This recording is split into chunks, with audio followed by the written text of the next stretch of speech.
30واں پارہ سورۃ النبأ۔ شروع کرتی ہوں اللہ کے نام سے جو بے انتہا مہربان نہایت رحم فرمانے والا ہے۔ عَمَّ يَتَسَاءَلُونَ عَنِ النَّبَإِ الْعَظِيمِ الَّذِي هُمْ فِيهِ مُخْتَلِفُونَ۔ یہ لوگ کس چیز کے بارے میں آپس میں سوال جواب کر رہے ہیں؟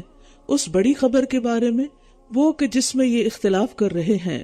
اس صورت میں قیامت کے حق اور برحق ہونے کے دلائل اور اس کے کچھ حالات بیان کیے گئے ہیں۔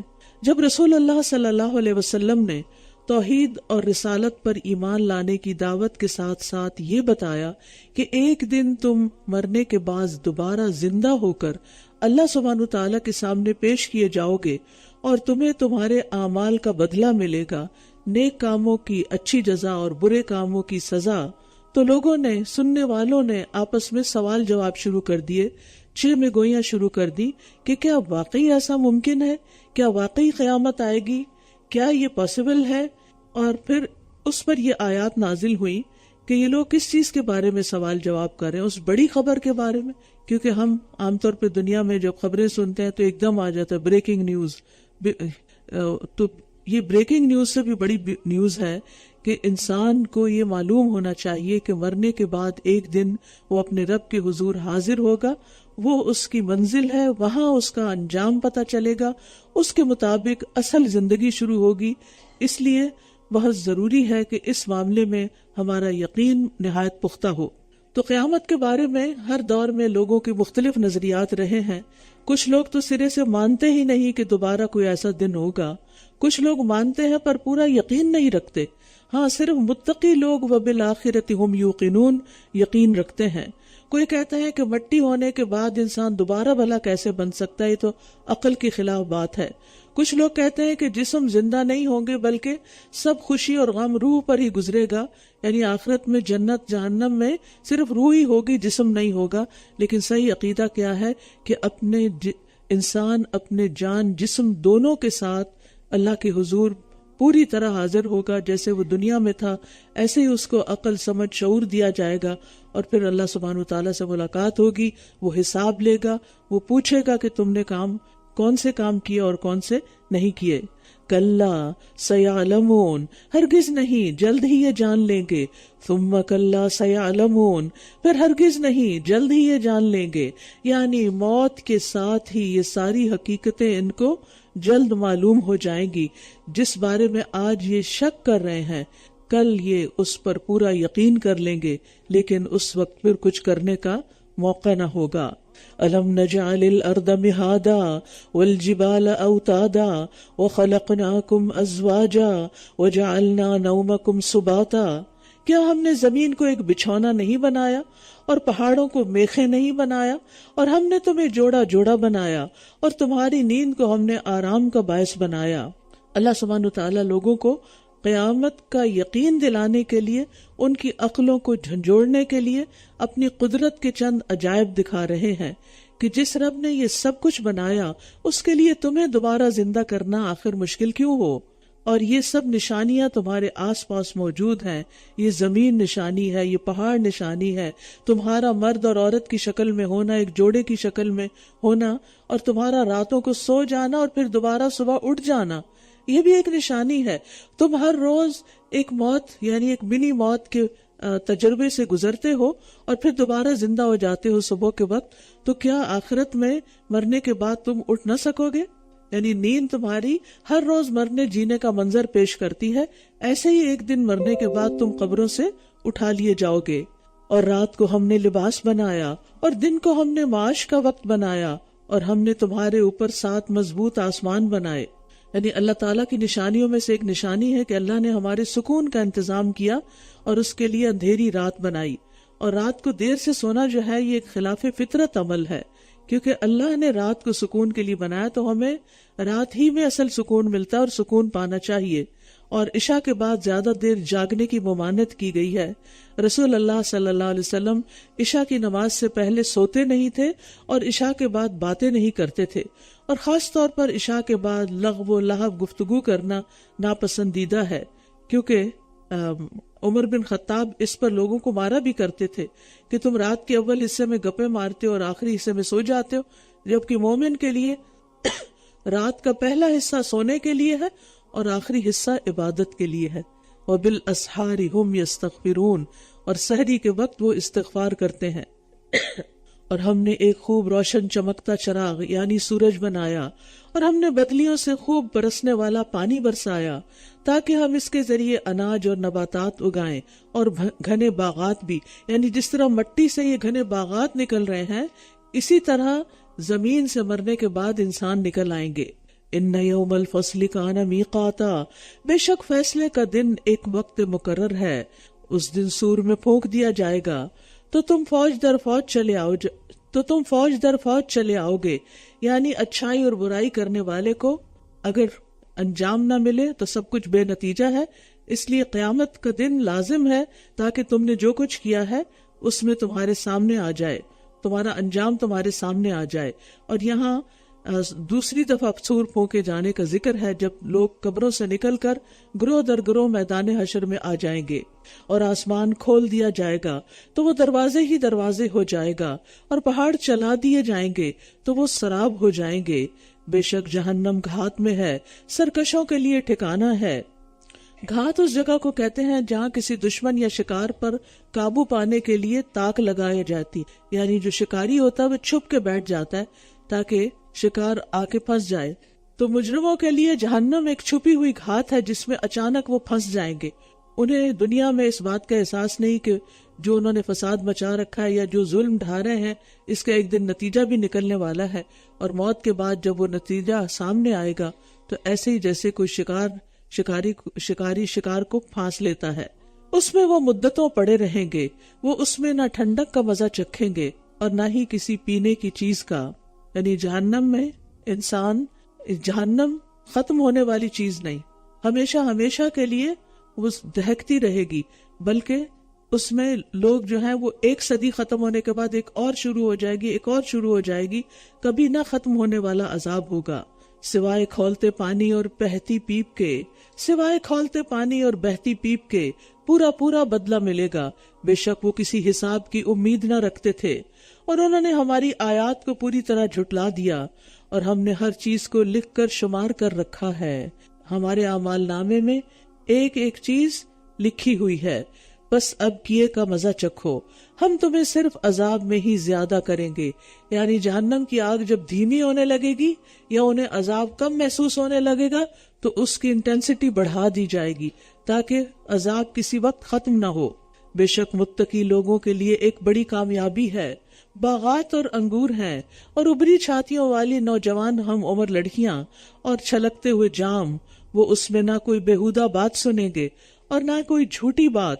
یعنی جنت کی نعمتوں میں سے ایک بہت بڑی نعمت یہ ہے کہ آدمی کے کان وہاں کوئی بیہودہ بات نہیں سنیں گے، کوئی فضول بات نہیں سنیں گے، کوئی تکلیف دینے والی بات نہیں سنیں گے. دنیا میں تو آپ دیکھیں کہ کوئی کسی کو جھوٹا کہہ رہا ہے، کوئی کسی کو کوئی الزام دے رہا ہے، گالی گلوچ کر رہے ہیں لوگ، دنگا فساد کر رہے ہیں، لیکن وہاں ایسی کوئی بھی چیز نہیں ہوگی.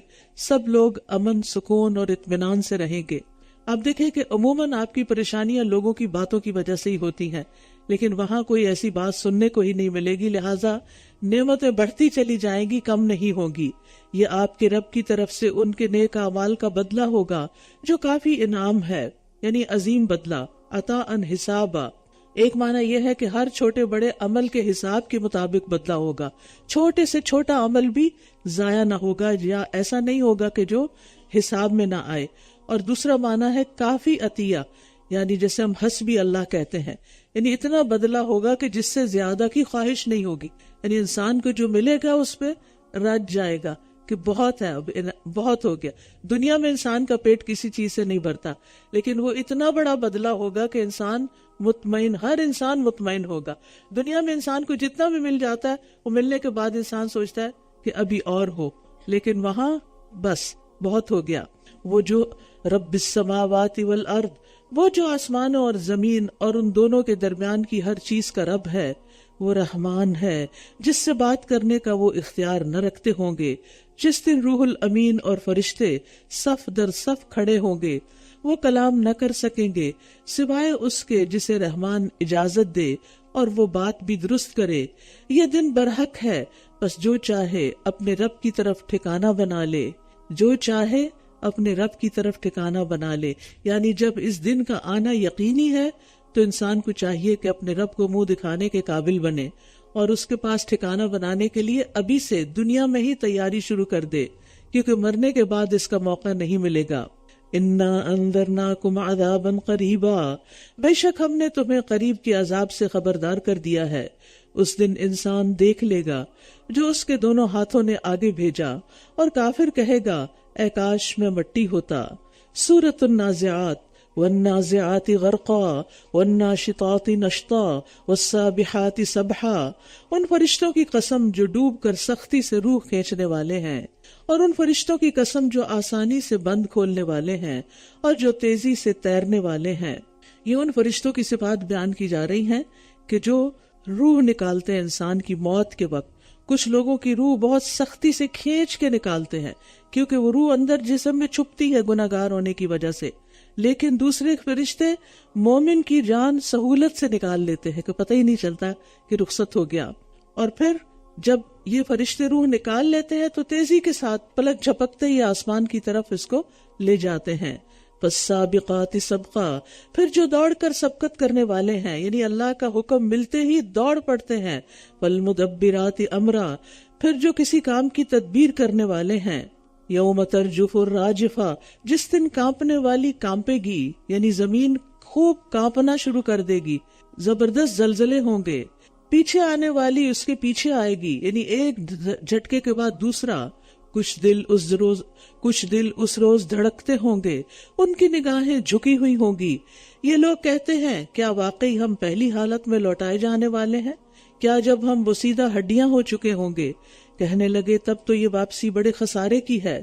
بس وہ تو صرف ایک ہی ڈانٹ ہوگی، تو اچانک وہ کھلے میدان میں ہوں گے. کیا آپ کے پاس موسیٰ کی خبر آئی ہے جب اس کے رب نے اسے طوا کی مقدس وادی میں پکارا؟ فرعون کے پاس جاؤ، بے شک وہ سرکش ہو گیا ہے. یہاں موسیٰ علیہ السلام کی مدین سے واپسی کا قصہ ہے. جب وہ آگ کی تلاش میں کوہ طور پہ پہنچ گئے تو وہاں ایک درخت کی اوٹ سے اللہ تعالیٰ نے موسیٰ علیہ السلام سے کلام کیا. وَقُلْ هَلْ لَكَ إِلَىٰ أَن تَزَكَّىٰ، یعنی مصر واپس جا رہے تھے تو انہیں فرعون کی طرف بھیجا گیا پیغمبر بنا کر، اور ساتھ ہدایات دی گئی کہ وہاں جا کر کیا کرنا ہے، اور کہنا کہ کیا تو چاہتا ہے کہ تو پاک ہو جائے اور میں تیرے رب کی طرف تیری رہنمائی کروں تاکہ تو ڈر جائے. یعنی ان الفاظ میں تم فرعون سے خطاب کرنا. یعنی اس میں آپ دیکھیے کہ موسیٰ علیہ السلام کو سوال سکھایا گیا. یہ نہیں کہا گیا کہ تم یہ کر لو اور تم یہ کر لو، بلکہ سوالیہ انداز میں، تاکہ ضمیر کو جھنجھوڑا جائے، سوچے وہ کہ جس چیز کی یہ دعوت دے رہے ہیں وہ بہت کام کی چیز ہے. وَأَرَاهُ الْآيَةَ الْكُبْرَى، چنانچہ اس نے اسے ایک بہت بڑی نشانی دکھائی، پھر بھی اس نے جھٹلا دیا اور نافرمانی کی. پھر وہ دوڑ بھاگ کرتے ہوئے واپس پلٹا. یعنی موسیٰ علیہ السلام نے اپنی صداقت کے دلائل پیش کرنے کے لیے عصا اور ید بیضا، چمکتا ہاتھ دکھایا، اور عصا پھینکا جو یعنی تھا لاٹھی لیکن بن گیا سانپ. وَحَشَرَ فَنَادَى، فرعون نے سمجھا کہ شاید یہ جادو ہے یا جادو کے بل پہ یہ کر رہے ہیں، تو اس نے سارے جادوگروں کو اکٹھا کر لیا. پھر اس نے سب کو اکٹھا کیا، پھر پکارا تو بولا میں ہی تمہارا سب سے بڑا رب ہوں. تو اللہ نے اسے آخرت اور دنیا کے عذاب میں پکڑ لیا، اسے نشان عبرت بنا دیا، اور قیامت کا عذاب تو اس کے علاوہ ہے. ان فی ذلک لعبرۃ لمن یخشی، بے شک اس میں یقیناً عبرت ہے اس شخص کے لیے جو ڈرتا ہو. اَأَنتُمْ أَشَدُّ خَلْقًا أَمِ السَّمَاءُ بَنَاهَا، کیا تمہارا پیدا کرنا زیادہ مشکل ہے یا آسمان کا جسے اس نے بنایا؟ یعنی انسان کو پیدا کرنا بڑی بات نہیں کائنات پوری بنانے کے مقابلے میں، لہٰذا تمہیں دوبارہ پیدا کرنا اللہ کے لیے کچھ مشکل نہیں. رفع سمکہا فسواہا، اسی نے اس کی چھت کو بلند کیا، پھر اسے درست کیا، اور اسی نے اس کی رات کو تاریک بنایا اور اس کی دھوپ کو نکالا، اور اس کے بعد اس نے زمین کو پھیلا دیا. اسی نے اس میں اس کا پانی اور چارہ نکالا، اور پہاڑوں کو اس نے مضبوط گاڑ دیا. یہ سب تمہارے اور تمہارے مویشیوں کے لیے فائدے کا سامان ہے.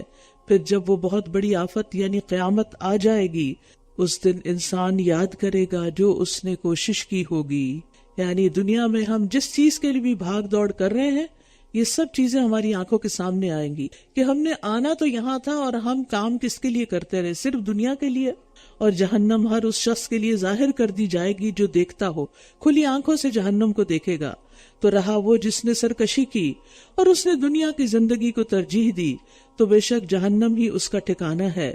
اور رہا وہ جو اپنے رب کے سامنے کھڑا ہونے سے ڈرا اور اس نے نفس کو خواہشات سے روک لیا، یعنی رب سے ڈر کر اس نے گناہ چھوڑ دیے۔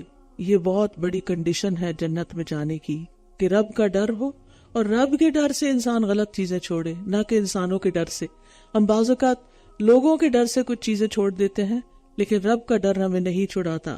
تو یہاں پر انسان کو بتایا گیا ہے کہ کامیاب وہ ہے جس نے اپنی خواہش نفس کو کنٹرول کر لیا۔ وَنَهَا النَّفْسَ عَنِ الْهَوَىٰ، یعنی جب آپ کوئی درست کام کرنا چاہیں تو اپنی خواہش کو پہچان کر اس کی مخالفت کریں۔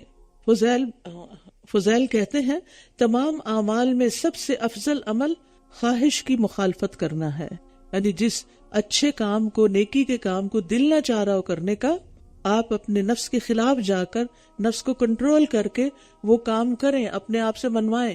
اور ہوگا یہ کہ پہلے کچھ دن آپ کو مشکل لگے گا، پھر آپ اس کے عادی ہو جائیں گے۔ تو ایسے لوگوں کا پھر انجام کیا ہوگا؟ فَإِنَّ الْجَنَّةَ هِيَ الْمَأْوَىٰ، تو یقیناً جنت ہی اس کا ٹھکانہ ہے۔ یہ لوگ آپ سے قیامت کے بارے میں سوال کرتے ہیں کہ کب اس کا ٹھہرنا ہے، اس کے ذکر سے آپ کس خیال میں ہیں؟ آپ کے رب کے پاس اس کے علم کی انتہا ہے، بے شک آپ تو صرف اسے خبردار کرنے والے ہیں جو اس سے ڈرتا ہے۔ گویا کہ جس دن وہ اسے دیکھیں گے تو کہیں گے وہ دنیا میں صرف دن کا پچھلا پہر یا پہلا پہر ہی ٹھہرے تھے۔ دنیا کی یہ لمبی لمبی زندگی 80 سال 90 سال، یہ دن کا ایک اگلا حصہ یا پچھلا حصہ صبح یا شام لگے گا، ایک پورا دن بھی محسوس نہیں ہوگا، کیونکہ آخرت کا تو صرف قیامت کا دن ہی 50,000 سال کے برابر ہے۔ اگر اس کی نسبت سے بھی دیکھے تو یہ دن کا ایک حصہ بھی نہیں بنتا جتنی زندگی ہماری دنیا کی ہے۔ تو پیاری بہنوں، یہ سوچنے کی بات ہے کہ ہم اس دنیا کی زندگی جس کے بارے میں ہمیں یقین بھی نہیں کہ ہم کتنے دن رہیں گے، بہت ہی بے یقینی کی حالت میں ہم سب رہ رہے ہیں، کسی دن بھی واپسی کا بلاوا آ جائے گا، اور اس کے مقابلے میں آخرت جو کبھی ختم ہی نہیں ہونی۔ تو ہم سب سوچے، اپنے آپ سے پوچھے کہ ہمارے پاس وہ کیا چیز ہے کہ جو ہمیں روزانہ اس یہ سبق یاد کرائے، اور یہ وہ قرآن ہے۔ لیکن قرآن سے تو ہمارا ایسا تعلق ہی نہیں ہوتا کہ ہم نے یہاں کم رہنا ہے اور آگے جا کے رہنا ہے، آگے کی تیاری کرو۔ جس شخص کو سفر درپیش ہو اور پھر وہ اس کی تیاری نہ کرے تو وہ منزل پہ نہیں پہنچ سکتا، وہ منزل نہیں پا سکتا۔ ہم سب کو آخرت کا سفر درپیش ہے، ہم یہاں رہنے والے نہیں، یہ تو ٹیمپریری ہے، ہم تو ٹرانزٹ میں ہیں، کہیں سے آئے ہیں چند دن یہاں گزارنے اور پھر اصل منزل کی طرف لوٹ جانا ہے۔ وہاں کے لیے ہم نے کیا تیار کیا ہے، اس کے لیے کتنی کوششیں کر رہے ہیں، یہ ہم سب کے سوچنے کی بات ہے، اور یہ اپنے لیے سوچنے کی، کسی پر کوئی احسان نہیں۔ سورۃ عبس، بسم اللہ الرحمن الرحیم۔ عبس وتولی ان جاءہ الاعمی وما یدریک لعلہ یزکا، اس نے تیوری چڑھائی اور منہ پھیر لیا، اس لیے کہ اس کے پاس ایک نابینا آیا، اور کیا خبر آپ کو، شاید کہ وہ پاکیزگی حاصل کر لیتا۔ ایک مرتبہ نبی صلی اللہ علیہ وسلم کی خدمت میں اشراف قریش بیٹھے ہوئے تھے، قریش کے بڑے بڑے سردار بیٹھے ہوئے تھے، بات کر رہے تھے، اور آپ ان سے مشغول تھے، اور اس امید پر ان سے بات چیت کر رہے تھے کہ شاید یہ مسلمان ہو جائیں بات سمجھ کر، کہ اچانک مجلس میں ابن ام مکتوم جو نابینا تھے وہ تشریف لے آئے، اور آ کر نبی صلی اللہ علیہ وسلم سے دین کی باتیں پوچھنے لگے، کیونکہ انہیں تو نظر نہیں آ رہا تھا یہاں کون بیٹھا ہوا ہے اور پہلے سے کیا ہو رہا ہے۔ تو نبی صلی اللہ علیہ وسلم نے اس پر کچھ ناگواری سے محسوس کی اور کچھ تھوڑی سی توجہ نہ دی، تو اللہ سبحانہ وتعالیٰ کی طرف سے یہ آیات نازل ہو گئیں، او یذکر فتنفعہ الذکریٰ، یا وہ نصیحت حاصل کرتا تو نصیحت اسے فائدہ دیتی، رہا وہ جس نے بے پرواہی برتی تو آپ اس کی طرف پوری توجہ کرتے ہیں، یعنی جو سننا نہیں چاہتے آپ ان کو سناتے ہیں، اور جو سننا چاہتا ہے آپ اس کو اگنور کر رہے ہیں۔ وما علیک الا یزکا، حالانکہ آپ پر کوئی ذمہ داری نہیں کہ وہ پاک نہیں ہوتا، یعنی جو دین کی طرف نہیں آتا، نہیں سننا چاہتا، نہیں سمجھتا، تو آپ کی ذمہ داری نہیں کہ آپ زبردستی اس کو سنوائیں۔ اور رہا وہ جو آپ کے پاس دوڑتا ہوا آیا ہے اور وہ اللہ سے ڈرتا ہے، تو آپ اس سے بے رخی برتتے ہیں؟ ہرگز نہیں، کلا انہا تذکرہ، بے شک یہ قرآن تو ایک نصیحت ہے، فمن شاء ذکرہ، پس جو چاہے اس سے نصیحت حاصل کر لے، یعنی آئندہ ایسا نہ کرنے کا حکم دیا جا رہا ہے۔ قرآن علم سیکھنے والوں اور علم سے نصیحت حاصل کرنے والوں کی قدر افزائی کرتا ہے۔ اور داعی کے لیے سبق یہ ہے کہ تبلیغ میں سب لوگوں کو ایک جیسا مقام دینا چاہیے، چاہے کوئی صاحب حیثیت ہو، چاہے کوئی بے حیثیت ہو، کسی کا سٹیٹس ہو یا نہ ہو، امیر ہو یا غریب ہو، آقا ہو یا غلام ہو، مرد ہو یا عورت ہو، چھوٹا ہو یا بڑا ہو، سب کو یکساں حیثیت دی جائے، سب کو مشترک خطاب کیا جائے۔ یہ قرآن کیا ہے؟ کہاں ہے؟ فی صحف مکرمہ مرفوعۃ مطہرہ بایدی سفرہ کرام بررہ، قابل احترام صحیفوں میں محفوظ ہے جو بلند مرتبہ نہایت پاکیزہ ہیں، ایسے لکھنے والوں کے ہاتھوں میں ہیں جو معزز ہیں، نیکوکار ہیں۔ یعنی قرآن لوح محفوظ میں ہے، وہیں سے یہ اترتا ہے، اور یہ صحیفے اللہ کے ہاں بڑے محترم ہیں، علم و حکمت سے بھرپور ہیں، اور فرشتے جو ہیں وہ اللہ اور رسول کے درمیان ایک سفیر کی حیثیت رکھتے ہیں جو وہاں سے لے کر آتے ہیں۔ اور یہاں حامل قرآن کی کچھ صفات بیان ہوئی کہ ان کی جسمانی ساخت بھی بہت عالی شان ہے، جو فرشتے لے کر آئے ہیں، بہت اچھی اور بلند مرتبہ اور منزلت والی شخصیت ہے ان کی اخلاق اور اعمال نیک اور پاک اور کامل ہیں۔ تو اس سے پتہ چلتا ہے کہ حامل قرآن کو بھی ایسے اخلاق اپنانے چاہیے، اور قرآن کا ماہر معزز ایسے معزز فرشتوں کے ساتھ ہوگا۔ قتل الانسان ما اکفرہ من ای شیء خلقہ من نطفۃ خلقہ فقدرہ، مارا جائے انسان کس قدر ناشکرا ہے، کس چیز سے اس نے اسے پیدا کیا، ایک نطفے سے اس نے اسے پیدا کیا، پھر اس کا اندازہ مقرر کیا۔ یعنی حقیر قطرے سے پیدا ہونے والے انسان کو تکبر اور ناشکری کیسے زیب دے سکتی ہے۔ ثم السبیل یسرہ، پھر اس کے لیے راستہ آسان کیا، یعنی ماں کے پیٹ سے باہر آنے کا۔ ثم اماتہ فاقبرہ، پھر اسے موت دی، پھر اسے قبر میں پہنچایا۔ یعنی دنیا میں آنے سے پہلے بھی ماں کا پیٹ بھی قبر ہی کی طرح، شیپ بھی آپ دیکھیں، اور پھر جب دنیا میں آ جاتا ہے تو اپنا وقت پورا کر کے دوبارہ قبر میں چلا جاتا ہے۔ ایک اندھیرے سے آیا اور دوسرے اندھیرے میں چلا گیا، پھر جب وہ چاہے گا اسے اٹھا کھڑا کرے گا، یعنی قیامت کا دن آئے گا تو اس قبر سے پھر نکالے گا۔ یہ کیوں بات کی جا رہی کہ جیسے تم ماں کے پیٹ سے باہر آ گئے ہو نا، کتنا تنگ راستہ ہوتا ہے، رب نے تمہیں پیدا کیا، نکالا، اسی طرح دوبارہ تم پھر قبر میں جاؤ گے تو وہاں سے بھی وہ نکال کے باہر لے آئے گا۔ اس کے لیے کچھ بھی مشکل نہیں، ہرگز نہیں۔ اب تک اس نے وہ کام پورا نہیں کیا جس کا اس نے اسے حکم دیا تھا، بس چاہیے کہ انسان اپنے کھانے کی طرف دیکھے۔ بے شک ہم نے خوب خوب پانی برسایا، یعنی اب کھانے کی نشانی کو دیکھے۔ پھر ہم نے زمین کو خوب اچھی طرح پھاڑا، پھر ہم نے اس میں غلہ اگایا اور انگور اور ترکاری اور زیتون اور کھجور کے درخت اور گھنے باغات اور پھل اور چارہ تمہارے فائدے کے لیے اور تمہارے مویشیوں کے لیے۔ پھر جب کان بہرے کر دینے والی سخت آواز آئے گی، اس دن انسان اپنے بھائی سے بھاگے گا۔ اس دن انسان بھاگے گا کس سے؟ اپنے بھائی سے، اور اپنی ماں اور اپنے باپ سے، اور اپنی بیوی اور اپنے بیٹوں سے۔ ان میں سے ہر ایک کی اس دن ایسی حالت ہوگی جو اسے دوسرے سے بے پرواہ کر دے گی، یعنی کوئی کسی کو نہیں پوچھے گا۔ دنیا میں تو انسان کا حال یہ ہوتا ہے کہ جب کوئی مشکل وقت آئے تو وہ ان رشتوں کی طرف دوڑتا ہے، ایک نہ ہو تو دوسرا، دوسرا نہ ہو تو تیسرا، تیسرا نہ ہو تو کوئی اور، لیکن وہاں پر کوئی رشتہ کام نہیں آئے گا، ہر انسان کو اپنی پڑی ہوگی۔ وجوہ یومئذ مسفرہ ضاحکۃ مستبشرہ، کچھ چہرے اس دن روشن ہوں گے، ہنستے ہوئے، خوشخبری پانے والے، حشاش بشاش ہوں گے۔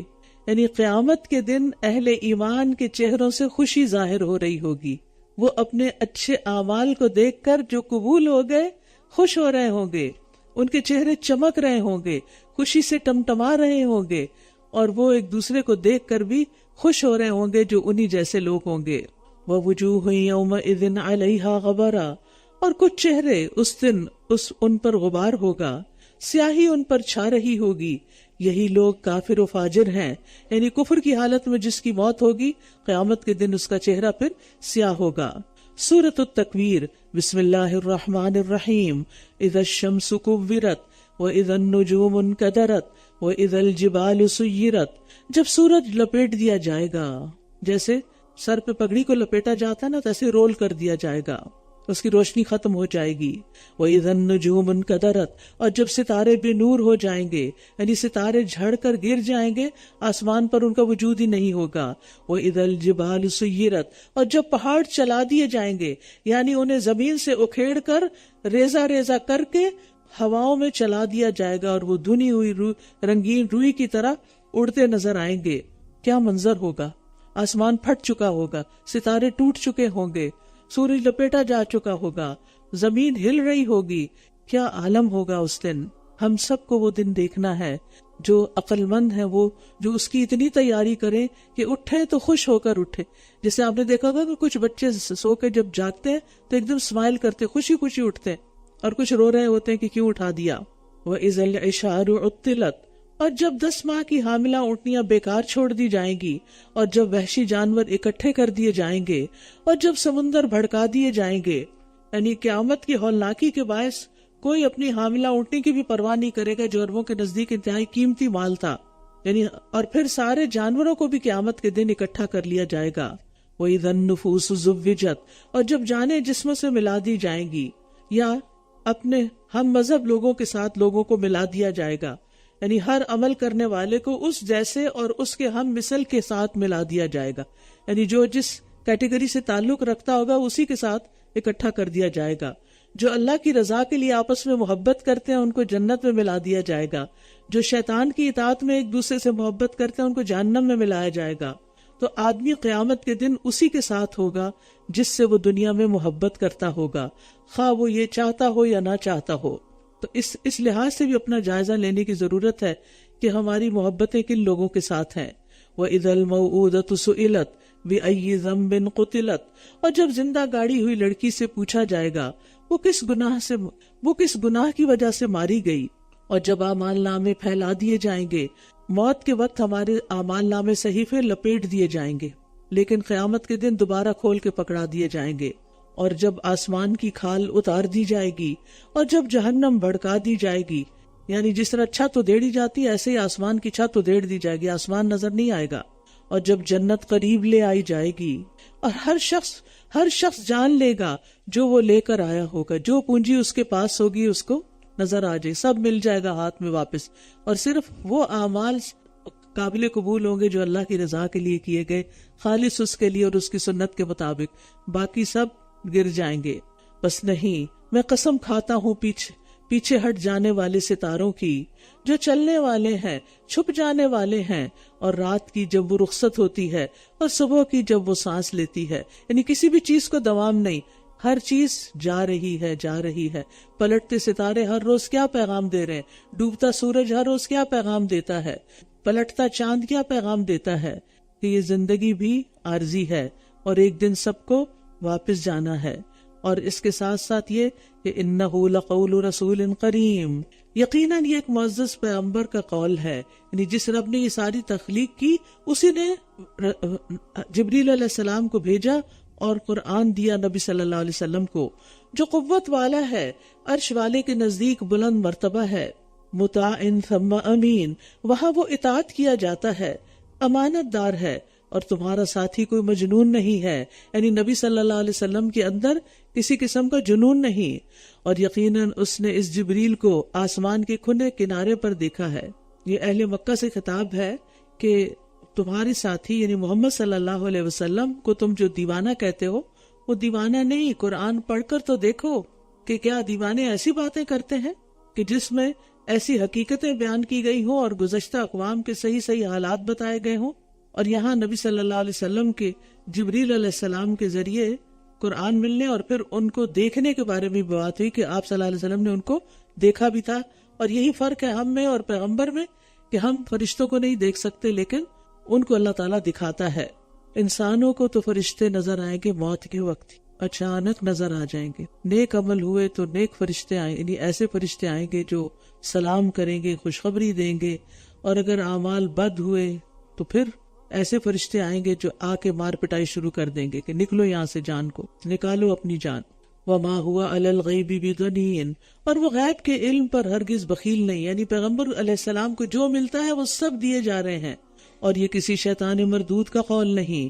پھر تم کدھر جا رہے ہو؟ یعنی قرآن کی طرف توجہ کیوں نہیں کرتے؟ یہ تو تمام جہان والوں کے لیے ایک نصیحت ہے، یہ صرف مومنوں کے لیے نہیں، سب کے لیے نصیحت ہے. اس کے لیے جو تم میں سے سیدھا چلنا چاہتا ہو، صراط مستقیم پر چلنا چاہتا ہو، اس کو چاہیے کہ وہ قرآن کو تھام لے. اور تم نہیں چاہو گے مگر یہ کہ اللہ ہی چاہے جو تمام جہانوں کا رب ہے. یعنی تمہاری چاہت اللہ کی توفیق پر منحصر ہے. جب تک تمہاری چاہت کے ساتھ اللہ کی مشیت اور اس کی توفیق شامل نہیں ہوگی، اس وقت تک تم سیدھا رستہ اختیار نہیں کر سکتے. سورۃ الانفطار. بسم اللہ الرحمن الرحیم. اذا السماء انفطرت واذا الكواكب انتثرت واذا البحار فجرت. جب آسمان پھٹ جائے گا، ٹکڑے ٹکڑے ہو جائے گا، اور جب ستارے بکھر جائیں گے، ٹوٹ کے گر جائیں گے، اور جب سمندر پھاڑ دیے جائیں گے، یعنی اللہ کے حکم سے، اللہ کے حکم کی ہیبت سے آسمان پھٹ جائیں گے، فرشتے نیچے اتر آئیں گے، اور سمندر بھی بھڑک اٹھیں گے. اور جب قبریں الٹ دی جائیں گی، یعنی قبروں سے مردے زندہ نکل کر باہر آ جائیں گے یا ان کی مٹی پلٹ دی جائے گی، ہر شخص جان لے گا جو اس نے آگے بھیجا اور جو پیچھے چھوڑا. یعنی ہر انسان کو اپنے اپنے اعمال کا بتا دیا جائے گا. یعنی ہر انسان جو بھی عمل کرتا ہے کچھ کر لیتا ہے اور کچھ چھوڑ دیتا ہے. یعنی انسان جو بھی اچھا یا برا عمل کر کے آگے بھیج رہا ہے، ہر دن ہم اپنے اعمال آگے بھیج رہے ہیں. آپ کو معلوم ہے نا، صبح سے لے کے رات تک ہم جو کچھ کرتے ہیں وہ سب لکھا جاتا ہے، اور شام کے وقت فرشتے جو ہیں اس کو لے کے اوپر چڑھ جاتے ہیں، اور رات کے فرشتے آ جاتے ہیں، وہ ساری رات کے اعمال کو لکھتے ہیں اور صبح لے کے چڑھ جاتے ہیں. یہ سارے اعمال ہمارے آگے جا رہے ہیں، ہمارے پاس کچھ بھی نہیں ہے، جو کیا وہ چلا گیا.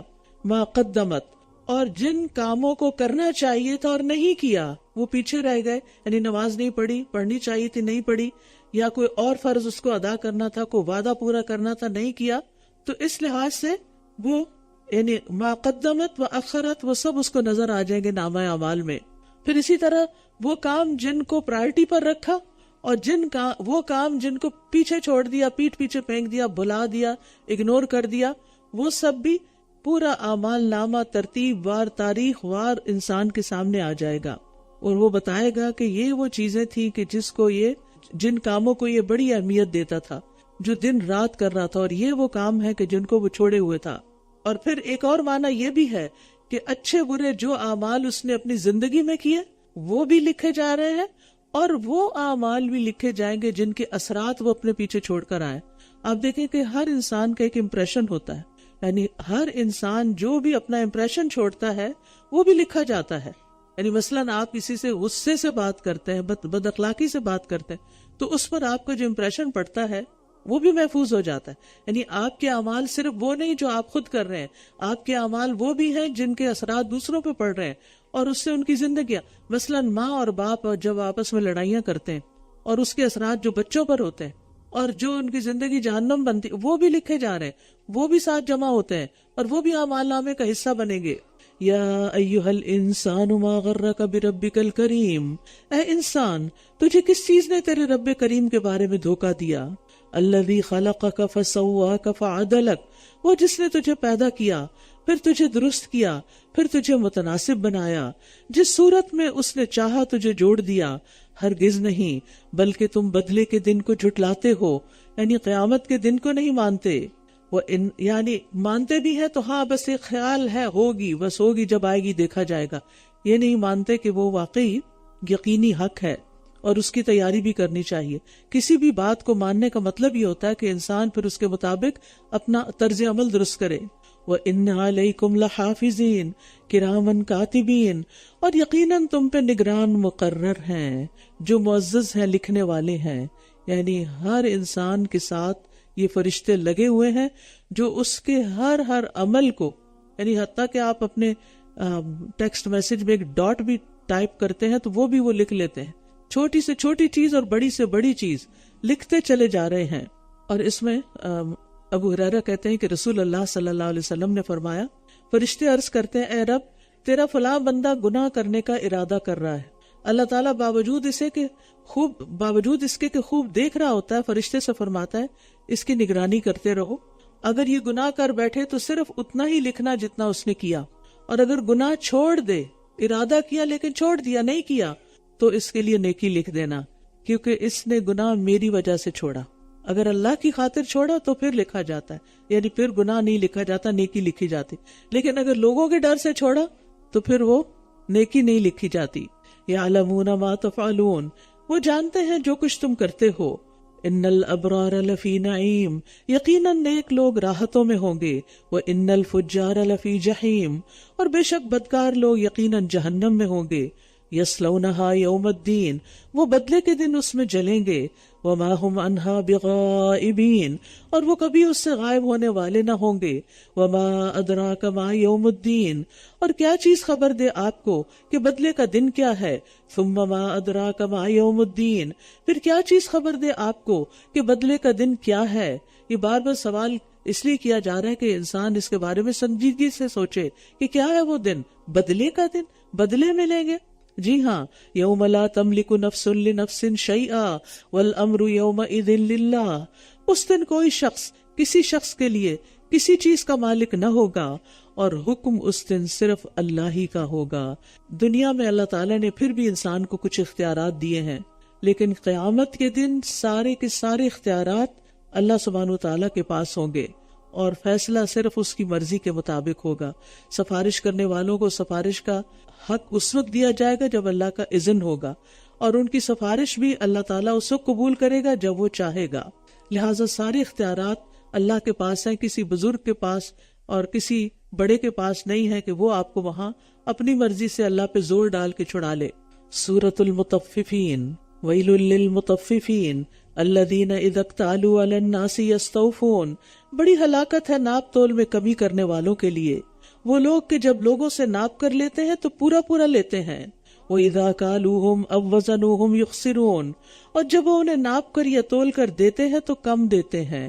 لینے کی دفعہ پورا پورا لیتے ہیں اور دیتے ہوئے ڈنڈی مارتے ہیں. أَلَا يَظُنُّ أُولَئِكَ أَنَّهُمْ مَبْعُوثُونَ، کیا یہ لوگ یقین نہیں رکھتے کہ مرنے کے بعد وہ دوبارہ اٹھائے جانے والے ہیں؟ یاد رکھیے، ناپ تول میں کمی کرنا بہت بڑی اخلاقی بیماری ہے. حدیث میں آتا ہے کہ وزن امانت ہے، ناپ امانت ہے، اور ناپ تول میں کمی کا وبال انسان کو دنیا میں بھی دیکھنا پڑتا ہے. رسول اللہ صلی اللہ علیہ وسلم نے فرمایا، جب لوگ ناپ تول میں کمی کرتے ہیں تو انہیں قحط سالیاں، سخت تکلیفیں اور بادشاہوں کے ظلم دبوچ لیتے ہیں. ایک اور روایت میں آتا ہے، نبی صلی اللہ علیہ وسلم نے فرمایا، جس نے دھوکہ دیا وہ ہم میں سے نہیں، اور مکر اور دھوکہ آگ میں ہوں گے. تو یاد رکھیے کہ کسی بھی قسم کی ڈیلنگ میں، ایک تو ہے نا خرید و فروخت میں جو لوگ بزنس کرتے ہیں اور ان کا لین دین ہو رہا ہوتا ہے، لیکن اس کے علاوہ بھی ہمیں لوگوں کے حقوق پورے پورے ادا کرنے کی ضرورت ہے.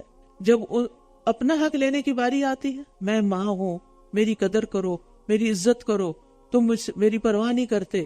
لیکن جب بچے کا حق دینے کی باری تھی یا ہے تو وہ ہمیں بھول گیا کہ اس کے بھی کچھ حقوق ہیں. اسی طرح شوہر کا حق، یعنی ہم خواتین اکثر اس بات کا گلہ شکوہ کرتی رہتی ہیں اور نعرے تک لگاتی رہتی ہیں کہ ہمیں ہمارے حقوق دیں، جبکہ حقوق نعروں سے کبھی نہیں ملتے. ہمیں اس چیز پر زیادہ فوکس کرنا چاہیے کہ ہم حقوق دینے والے بنے. ہر شخص اگر دینے والا بنے گا تو سب کو حقوق مل جائیں گے، لیکن ہم صرف لینے کے روادار ہوتے ہیں، دینے کے نہیں. نتیجتاً کوئی چیز سامنے نہیں آتی. لیوم عظیم، ایک بڑے دن کے لیے، یوم یقوم الناس لرب العالمین، اس دن سب لوگ تمام جہانوں کے رب کے سامنے کھڑے ہوں گے، کوئی کہیں چھپا ہوا بھی نہیں ہوگا. کلا ان کتاب الفجار لفی سجین، ہرگز نہیں، بے شک بدکاروں کی کتاب اعمال یقیناً سجین میں ہے. اور آپ کو کیا معلوم کہ سجین کیا ہے؟ سجین سجن سے ہے. سجن کہتے ہیں قید خانے کو، جیل کو، اور سجین قید خانے کی طرح ایک نہایت تنگ و تاریک جگہ ہے. بعض کہتے ہیں کہ یہ زمین کے سب سے نچلے حصے میں ایک جگہ ہے جہاں کافروں، ظالموں، مشرکوں کی روحیں اور ان کے اعمال نامے جمع اور محفوظ ہوتے ہیں، اور اسی لیے اسے لکھی ہوئی کتاب قرار دیا گیا. آگے کتاب مرقوم، لکھی ہوئی ایک کتاب ہے. ویل یومئذ للمکذبین، ہلاکت ہے اس دن جھٹلانے والوں کے لیے، یعنی جو یوم الدین کو جھٹلائے. الذین یکذبون بیوم الدین، وہ لوگ جو بدلے کے دن کو جھٹلاتے ہیں، مانتے نہیں کہ قیامت آئے گی اور بدلہ ملے گا. اور اسے صرف وہی جھٹلاتا ہے جو حد سے بڑھنے والا سخت گناہگار ہو. وہ نہیں چاہتا کہ کوئی بدلے کا دن ہو اور مجھے میرے اعمال کی سزا ملے. اذا تتلا علیہ آیاتنا قال اساطیر الاولین، جب اس پر ہماری آیات پڑھی جاتی ہیں تو وہ کہتا ہے یہ تو پہلوں کی کہانیاں ہیں، یعنی آیات میں غور و فکر نہیں کرتا، گناہوں میں مصروفیت سے اس کے دل پہ زنگ چڑھ چکا ہے۔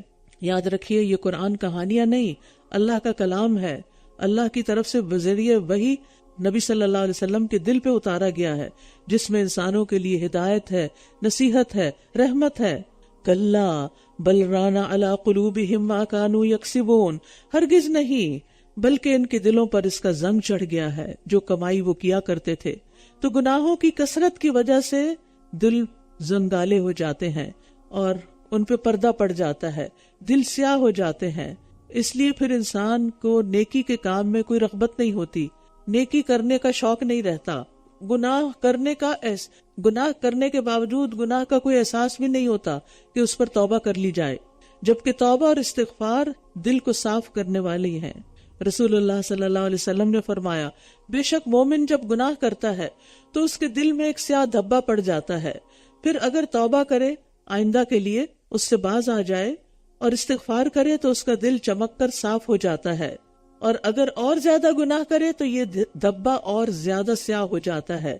یہی زنگ ہے جس کا اللہ نے اپنی کتاب میں ذکر کیا ہے، کلا بل ران علی قلوبہم ما کانوا یکسبون کلا انہم عن ربہم یومئذ لمحجوبون، ہرگز نہیں، بے شک اس دن وہ اپنے رب کے دیدار سے یقیناً حجاب میں ہوں گے، یعنی گناہگاروں کو رب اپنا دیدار نہیں کروائے گا، پھر بے شک ضرور وہ جہنم میں جھونکے جانے والے ہیں۔ پھر کہا جائے گا یہ وہی چیز ہے جسے تم جھٹلایا کرتے تھے، ہرگز نہیں، بے شک نیک لوگوں کی کتاب اعمال یقیناً علیین میں ہے۔ اور کیا معلوم آپ کو کہ علیین کیا ہے؟ لکھی ہوئی ایک کتاب ہے۔ علیین علو سے ہے، بلند جگہ، یعنی بلندی سے ہے، یہ آسمانوں میں یا سدرۃ المنتہا یا عرش کے پاس ایک جگہ ہے جہاں نیک لوگوں کی روحیں اور ان کے اعمال نامے محفوظ ہوتے ہیں، جس کے پاس مقرب فرشتے حاضر ہوتے ہیں۔ یشہدہ المقربون، اس پر مقرب فرشتے حاضر رہتے ہیں۔ بے شک نیک لوگ آسائش میں ہوں گے، بے شک نیک لوگ آسائشوں میں ہوں گے، اونچی مسندوں پر بیٹھے دیکھ رہے ہوں گے، آپ ان کے چہروں پر آسائش کی رونق پہچان لیں گے۔ وہ مہربند خالص شراب پلائے جائیں گے، اس کی مہر مشک کی ہوگی، مسک۔ پس بازی لے جانے والوں کو اس میں ایک دوسرے پر بازی لے جانی چاہیے، یعنی مقابلہ کرنے والوں کو اس چیز میں مقابلہ کرنا چاہیے، ایسے اعمال میں سبقت کرنی چاہیے جس کے نتیجے میں انسان کو جنت ملے۔ لِمِثْلِ هَذَا فَلْيَعْمَلِ الْعَامِلُونَ وَمِزَاجُهُ مِن تسنیم، اور اس کی آمیزش تسنیم سے ہوگی، وہ ایک چشمہ ہے جس سے مقرب لوگ پیئیں گے۔ یہ جنت کے بالائی علاقوں سے ایک چشمے کے ذریعے بہہ کر آئے گی، جنت کی بہترین اور اعلیٰ ترین شراب ہے۔ ان الذین اجرموا کانوا من الذین آمنوا یضحکون، بے شک وہ لوگ جنہوں نے جرم کیے ان لوگوں پر جو ایمان لائے ہنسا کرتے تھے، اور جب وہ ان کے پاس سے گزرتے تو ایک دوسرے کو آنکھ سے اشارے کرتے تھے، اور جب وہ پلٹ کر اپنے گھر والوں کی طرف جاتے تو دل لگی کرتے ہوئے پلٹتے تھے، ایمان والوں کا مذاق اڑاتے تھے، اور جب یہ ان کو دیکھتے تو کہتے بلا شبہ یہ لوگ نہایت گمراہ ہیں، یعنی ایمان والوں کو، دین پر عمل کرنے والوں کو وہ گمراہ قرار دیتے، حالانکہ یہ ان پر نگہبان بنا کر نہیں بھیجے گئے تھے۔ تو آج وہ لوگ جو ایمان لائے کافروں پر ہنس رہے ہوں گے، مسندوں پر بیٹھے دیکھ رہے ہوں گے، کیا کفار نے اس کا بدلہ پا لیا جو وہ کیا کرتے تھے، یعنی مسلمانوں کا جو مذاق اڑاتے تھے دنیا میں اور ان کو اذیتیں دیتے، ظلم کرتے ان پر، کیا ان کا پورا بدلہ آج مل نہیں گیا؟ سورۃ الانشقاق، بسم اللہ الرحمن الرحیم، اذا السماء انشقت واذنت لربها وحقت، جب آسمان پھٹ جائے گا اور وہ اپنے رب کے حکم پر کان لگائے ہوئے ہوگا، اور یہی اس پر لازم ہے، یعنی مخلوق تو اللہ کا حکم سننے کے لیے کان لگائے ہوئے ہے، کب حکم ملے اور ہم عمل کریں، اور ہم انسانوں کا حال کیا، ایک بات کئی بار بھی سنتے ہیں پھر بھی عمل کی طرف نہیں آتے۔ اور جب زمین پھیلا دی جائے گی اور جو کچھ اس میں ہے اسے باہر ڈال کر، اور اس میں جو کچھ ہے اسے باہر ڈال دے گی اور خالی ہو جائے گی، یہ جو بات ہے نا، وَإِذَا الْأَرْضُ مُدَّتْ، زمین پھیلا دی جائے گی، ابھی تو زمین ایک اوول شیپ میں ہے نا، گولائی میں ہے، لیکن اس وقت کیا ہوگا، بالکل اسٹریٹ کر دی جائے گی، سیدھی کر دی جائے گی، اور اس کو وسیع کر دیا جائے گا، تاکہ جتنے بھی لوگ آج تک زمین پر پیدا ہوئے وہ سب زمین کی مٹی سے نکل کر اس پر کھڑے ہو جائیں، کیونکہ وہیں ان کا حساب ہوگا۔ زمین پر جو پہاڑ ہیں ان کو ریزہ ریزہ کر دیا جائے گا، درخت کاٹ دیے جائیں گے، سب کچھ ختم، اور زمین ایک سفید چپاتی کی طرح روشن ہو کر اتنی بس پھیل جائے گی کہ جس پر سب انسان بیک بک کھڑے ہوں. اور اسی طرح زمین کے اندر انسانوں کی جو گواہیاں ہیں وہ بھی باہر آ جائیں گی، اور وہ اپنے رب کے حکم کے لیے کان لگائے ہوئے ہوگی، اور یہی اس پر لازم ہے. اے انسان، بے شک تو سخت مشقت کرتے ہوئے اپنے رب کی طرف جا رہا ہے، پھر تو اس سے ملاقات کرنے والا ہے. تو رہا وہ شخص جسے اپنی کتاب اعمال اس کے دائیں ہاتھ میں دی گئی تو ان قریب اس سے نہایت آسان حساب لیا جائے گا. یعنی آسان حساب سے مراد کیا ہے کہ اللہ تعالیٰ اس کا نامہ اعمال دیکھیں گے اور اس سے درگزر کریں گے، اس سے پوچھیں گے نہیں. کیونکہ اگر اللہ تعالیٰ نے ہمیں ہمارے کسی بھی عمل کے بارے میں پوچھ لیا تو ہمارے پاس جواب کوئی نہیں کہ یہ میری نافرمانی کیوں کی تھی، تو کیا کہیں گے کیوں کی تھی. تو بس وہ اللہ تعالیٰ کی رحمت ہوگی، وہ دیکھ کر معاف کر دے گا. یہ ہے آسان حساب، کیونکہ حساب ایک دفعہ پیش ضرور ہوگا. اور سخت حساب کیا ہوگا کہ جب اللہ تعالیٰ پوچھے گا اور پھر جواب نہیں بن پائے گا تو انسان کی حالت غیر ہو جائے گی. وَيَنْقَلِبُ إِلَىٰ أَهْلِهِ مَسْرُورًا، اور وہ اپنے گھر والوں کی طرف خوش خوش لوٹے گا. یعنی جب اللہ تعالیٰ سے ملاقات کر کے اپنا اعمال نامہ لے کر آئے گا تو خوش ہو جائے گا کہ اس کو معافی کا پروانہ مل گیا. کیونکہ دنیا میں وہ اپنے گھر والوں میں اللہ کے ڈر سے رہتا تھا. یعنی دنیا میں جب وہ رہتا تھا تو اس کو اللہ کا ڈر تھا اور وہ اس کے ساتھ اچھے اعمال کیا کرتا تھا. صبح و شام اپنے نفس کا محاسبہ کرتا. یعنی کہتا نا حاسبو قبل ان تحاسبو، اپنا حساب کر لو، محاسبہ کرو اس سے پہلے کہ تمہارا حساب کیا جائے. یعنی اس سے پہلے کہ اللہ تعالیٰ تمہیں پوچھے خود اپنے آپ کا حساب کرو اور اپنے گناہوں پر توبہ کر لو. وَأَمَّا مَنْ أُوتِيَ كِتَابَهُ وَرَاءَ ظَهْرِهِ، اور رہا وہ جسے اس کی کتاب اعمال اس کی پشت پیچھے دی جائے گی تو ان قریب وہ ہلاکت کو پکارے گا اور وہ بھڑکتی ہوئی آگ میں جلے گا. بے شک وہ اپنے گھر والوں میں بہت خوش تھا، یعنی دنیا میں انجوائے کر رہا تھا لیکن آخرت کو بھولے ہوئے تھا. وہ سمجھتا تھا کہ وہ کبھی واپس نہیں لوٹے گا، موت بھولی ہوئی تھی اس کو. کیوں نہیں، بے شک اس کا رب اسے خوب دیکھ رہا تھا. بس نہیں، میں قسم کھاتا ہوں شفق کی.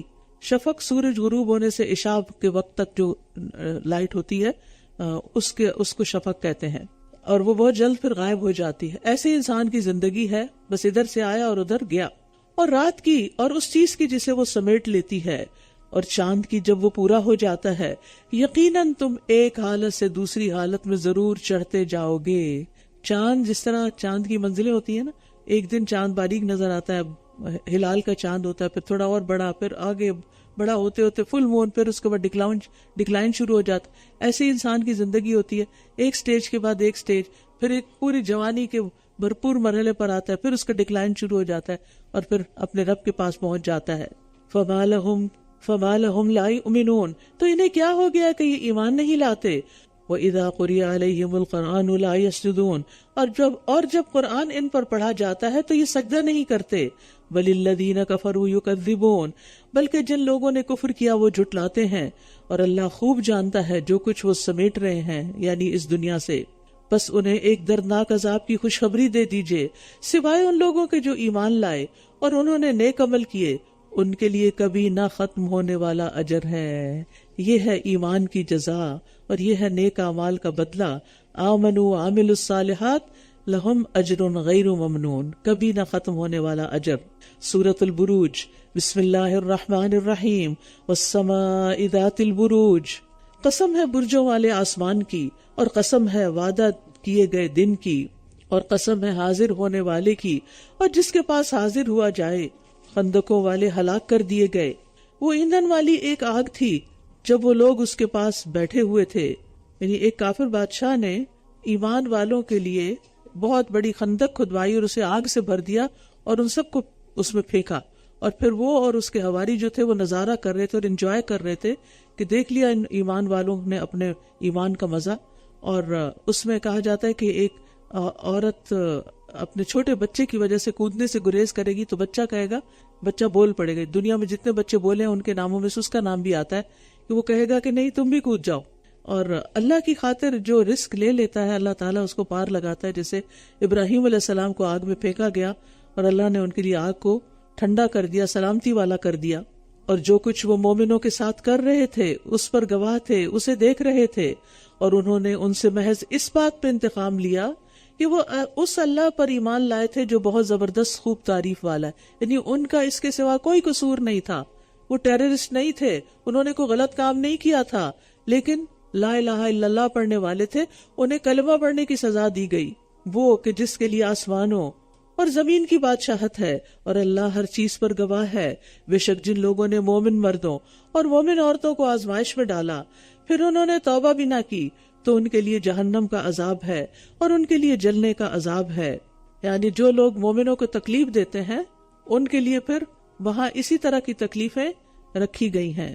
اس بارے میں ایک حدیث بھی آتی ہے کہ جہنم میں کنویں ہیں اور ہر کنویں میں سمندر کے ساحل کی طرح ساحل ہے، بہت بڑے بڑے کنویں جس میں کیڑے مکوڑے اور سانپ ہیں جو بختی اونٹوں کی طرح ہیں، اس میں سیاہ خچروں کی طرح کے بچھو ہیں، پر جب جہنم والے آگ میں تخفیف کا سوال کریں گے تو کہا جائے گا ساحل کی طرف چلے جاؤ، یہاں جہنم سے نکل کے کنارے پہ جاؤ، تو انہیں یہ کیڑے مکوڑے ان کے ہونٹوں ان کے پہلوؤں سے پکڑ لیں گے اور اس میں سے ان جگہوں پر جن پر اللہ چاہے گا کہ کاٹیں تو وہ ان سب کی کھال اتار دیں گے، تو اس اتری کھال کے ساتھ جہنمی واپس آئیں گے اور تیزی سے بڑی آگ کی طرف لپکیں گے، یہاں ان پر خارش مسلط کر دی جائے گی، یہاں تک کہ ان میں سے کوئی اپنی جلد کو کھجائے گا تو ہڈی نمودار ہو جائے گی، اس سے کہا جائے گا اے فلاں کیا تمہیں اس سے تکلیف ہو رہی ہے؟ وہ کہے گا ہاں، تو اس کو کہا جائے گا یہ اس وجہ سے ہے کہ تو مومنوں کو تکلیف پہنچاتا تھا، ایمان والوں کو تکلیف دیتا تھا۔ تو آج دنیا میں ایمان والوں کے ساتھ جو ظلم و ستم ہو رہا ہے یہ کوئی معمولی جرم نہیں ہے، لیکن اللہ کی رسی دراز ہے، وہ مہلت دیتا ہے اور پھر وہ جب پکڑتا ہے تو پھر اس کے بعد انسان کہیں بھاگ نہیں سکتا۔ ان الذین آمنوا وعملوا الصالحات، بے شک جو لوگ ایمان لائے اور انہوں نے نیک عمل کیے ان کے لیے ایسے باغات ہیں جن کے نیچے نہریں بہتی ہیں، یہ بہت بڑی کامیابی ہے۔ بے شک آپ کے رب کی پکڑ یقیناً بہت شدید ہے، بے شک وہی پہلی بار پیدا کرتا ہے اور وہی دوبارہ پیدا کرے گا، اور وہ بہت بخشنے والا بہت محبت کرنے والا ہے۔ عرش والا بڑی شان والا ہے، وہ جو چاہتا ہے کر گزرنے والا ہے۔ کیا آپ کے پاس ان لشکروں کی خبر آئی ہے، فرعون اور سمود کی؟ بلکہ جن لوگوں نے کفر کیا وہ جھٹلانے میں لگے ہوئے ہیں، اور اللہ ان کے آگے پیچھے سے انہیں گھیرنے والا ہے۔ بل ہوا قرآن مجید فی لوح محفوظ، بلکہ یہ قرآن بڑی شان والا ہے، لوح محفوظ میں لکھا ہوا ہے۔ اب سوال یہ پیدا ہوتا ہے کہ ہم نے اس کو کیا مقام دے رکھا ہے اپنی زندگی میں؟ کیا اس کو بند کر کے اونچی شیلفوں میں رکھا ہوا ہے، یا اس کو پڑھتے ہیں اور پڑھتے ہیں تو سمجھ کر پڑھتے ہیں اور اس پر غور و فکر کرتے ہیں اور اس کے مطابق اپنی زندگی ڈالتے ہیں، یا یہ کچھ اور کہتا ہے اور ہم کسی اور طرف دوڑے چلے جا رہے ہیں اور اس کتاب کو فالو نہیں کرتے؟ سورۃ الطارق، بسم اللہ الرحمن الرحیم، والسماء والطارق وما ادراک ما الطارق، قسم ہے آسمان کی اور رات کو آنے والے کی، اور کیا معلوم آپ کو کہ رات کو آنے والا کیا ہے؟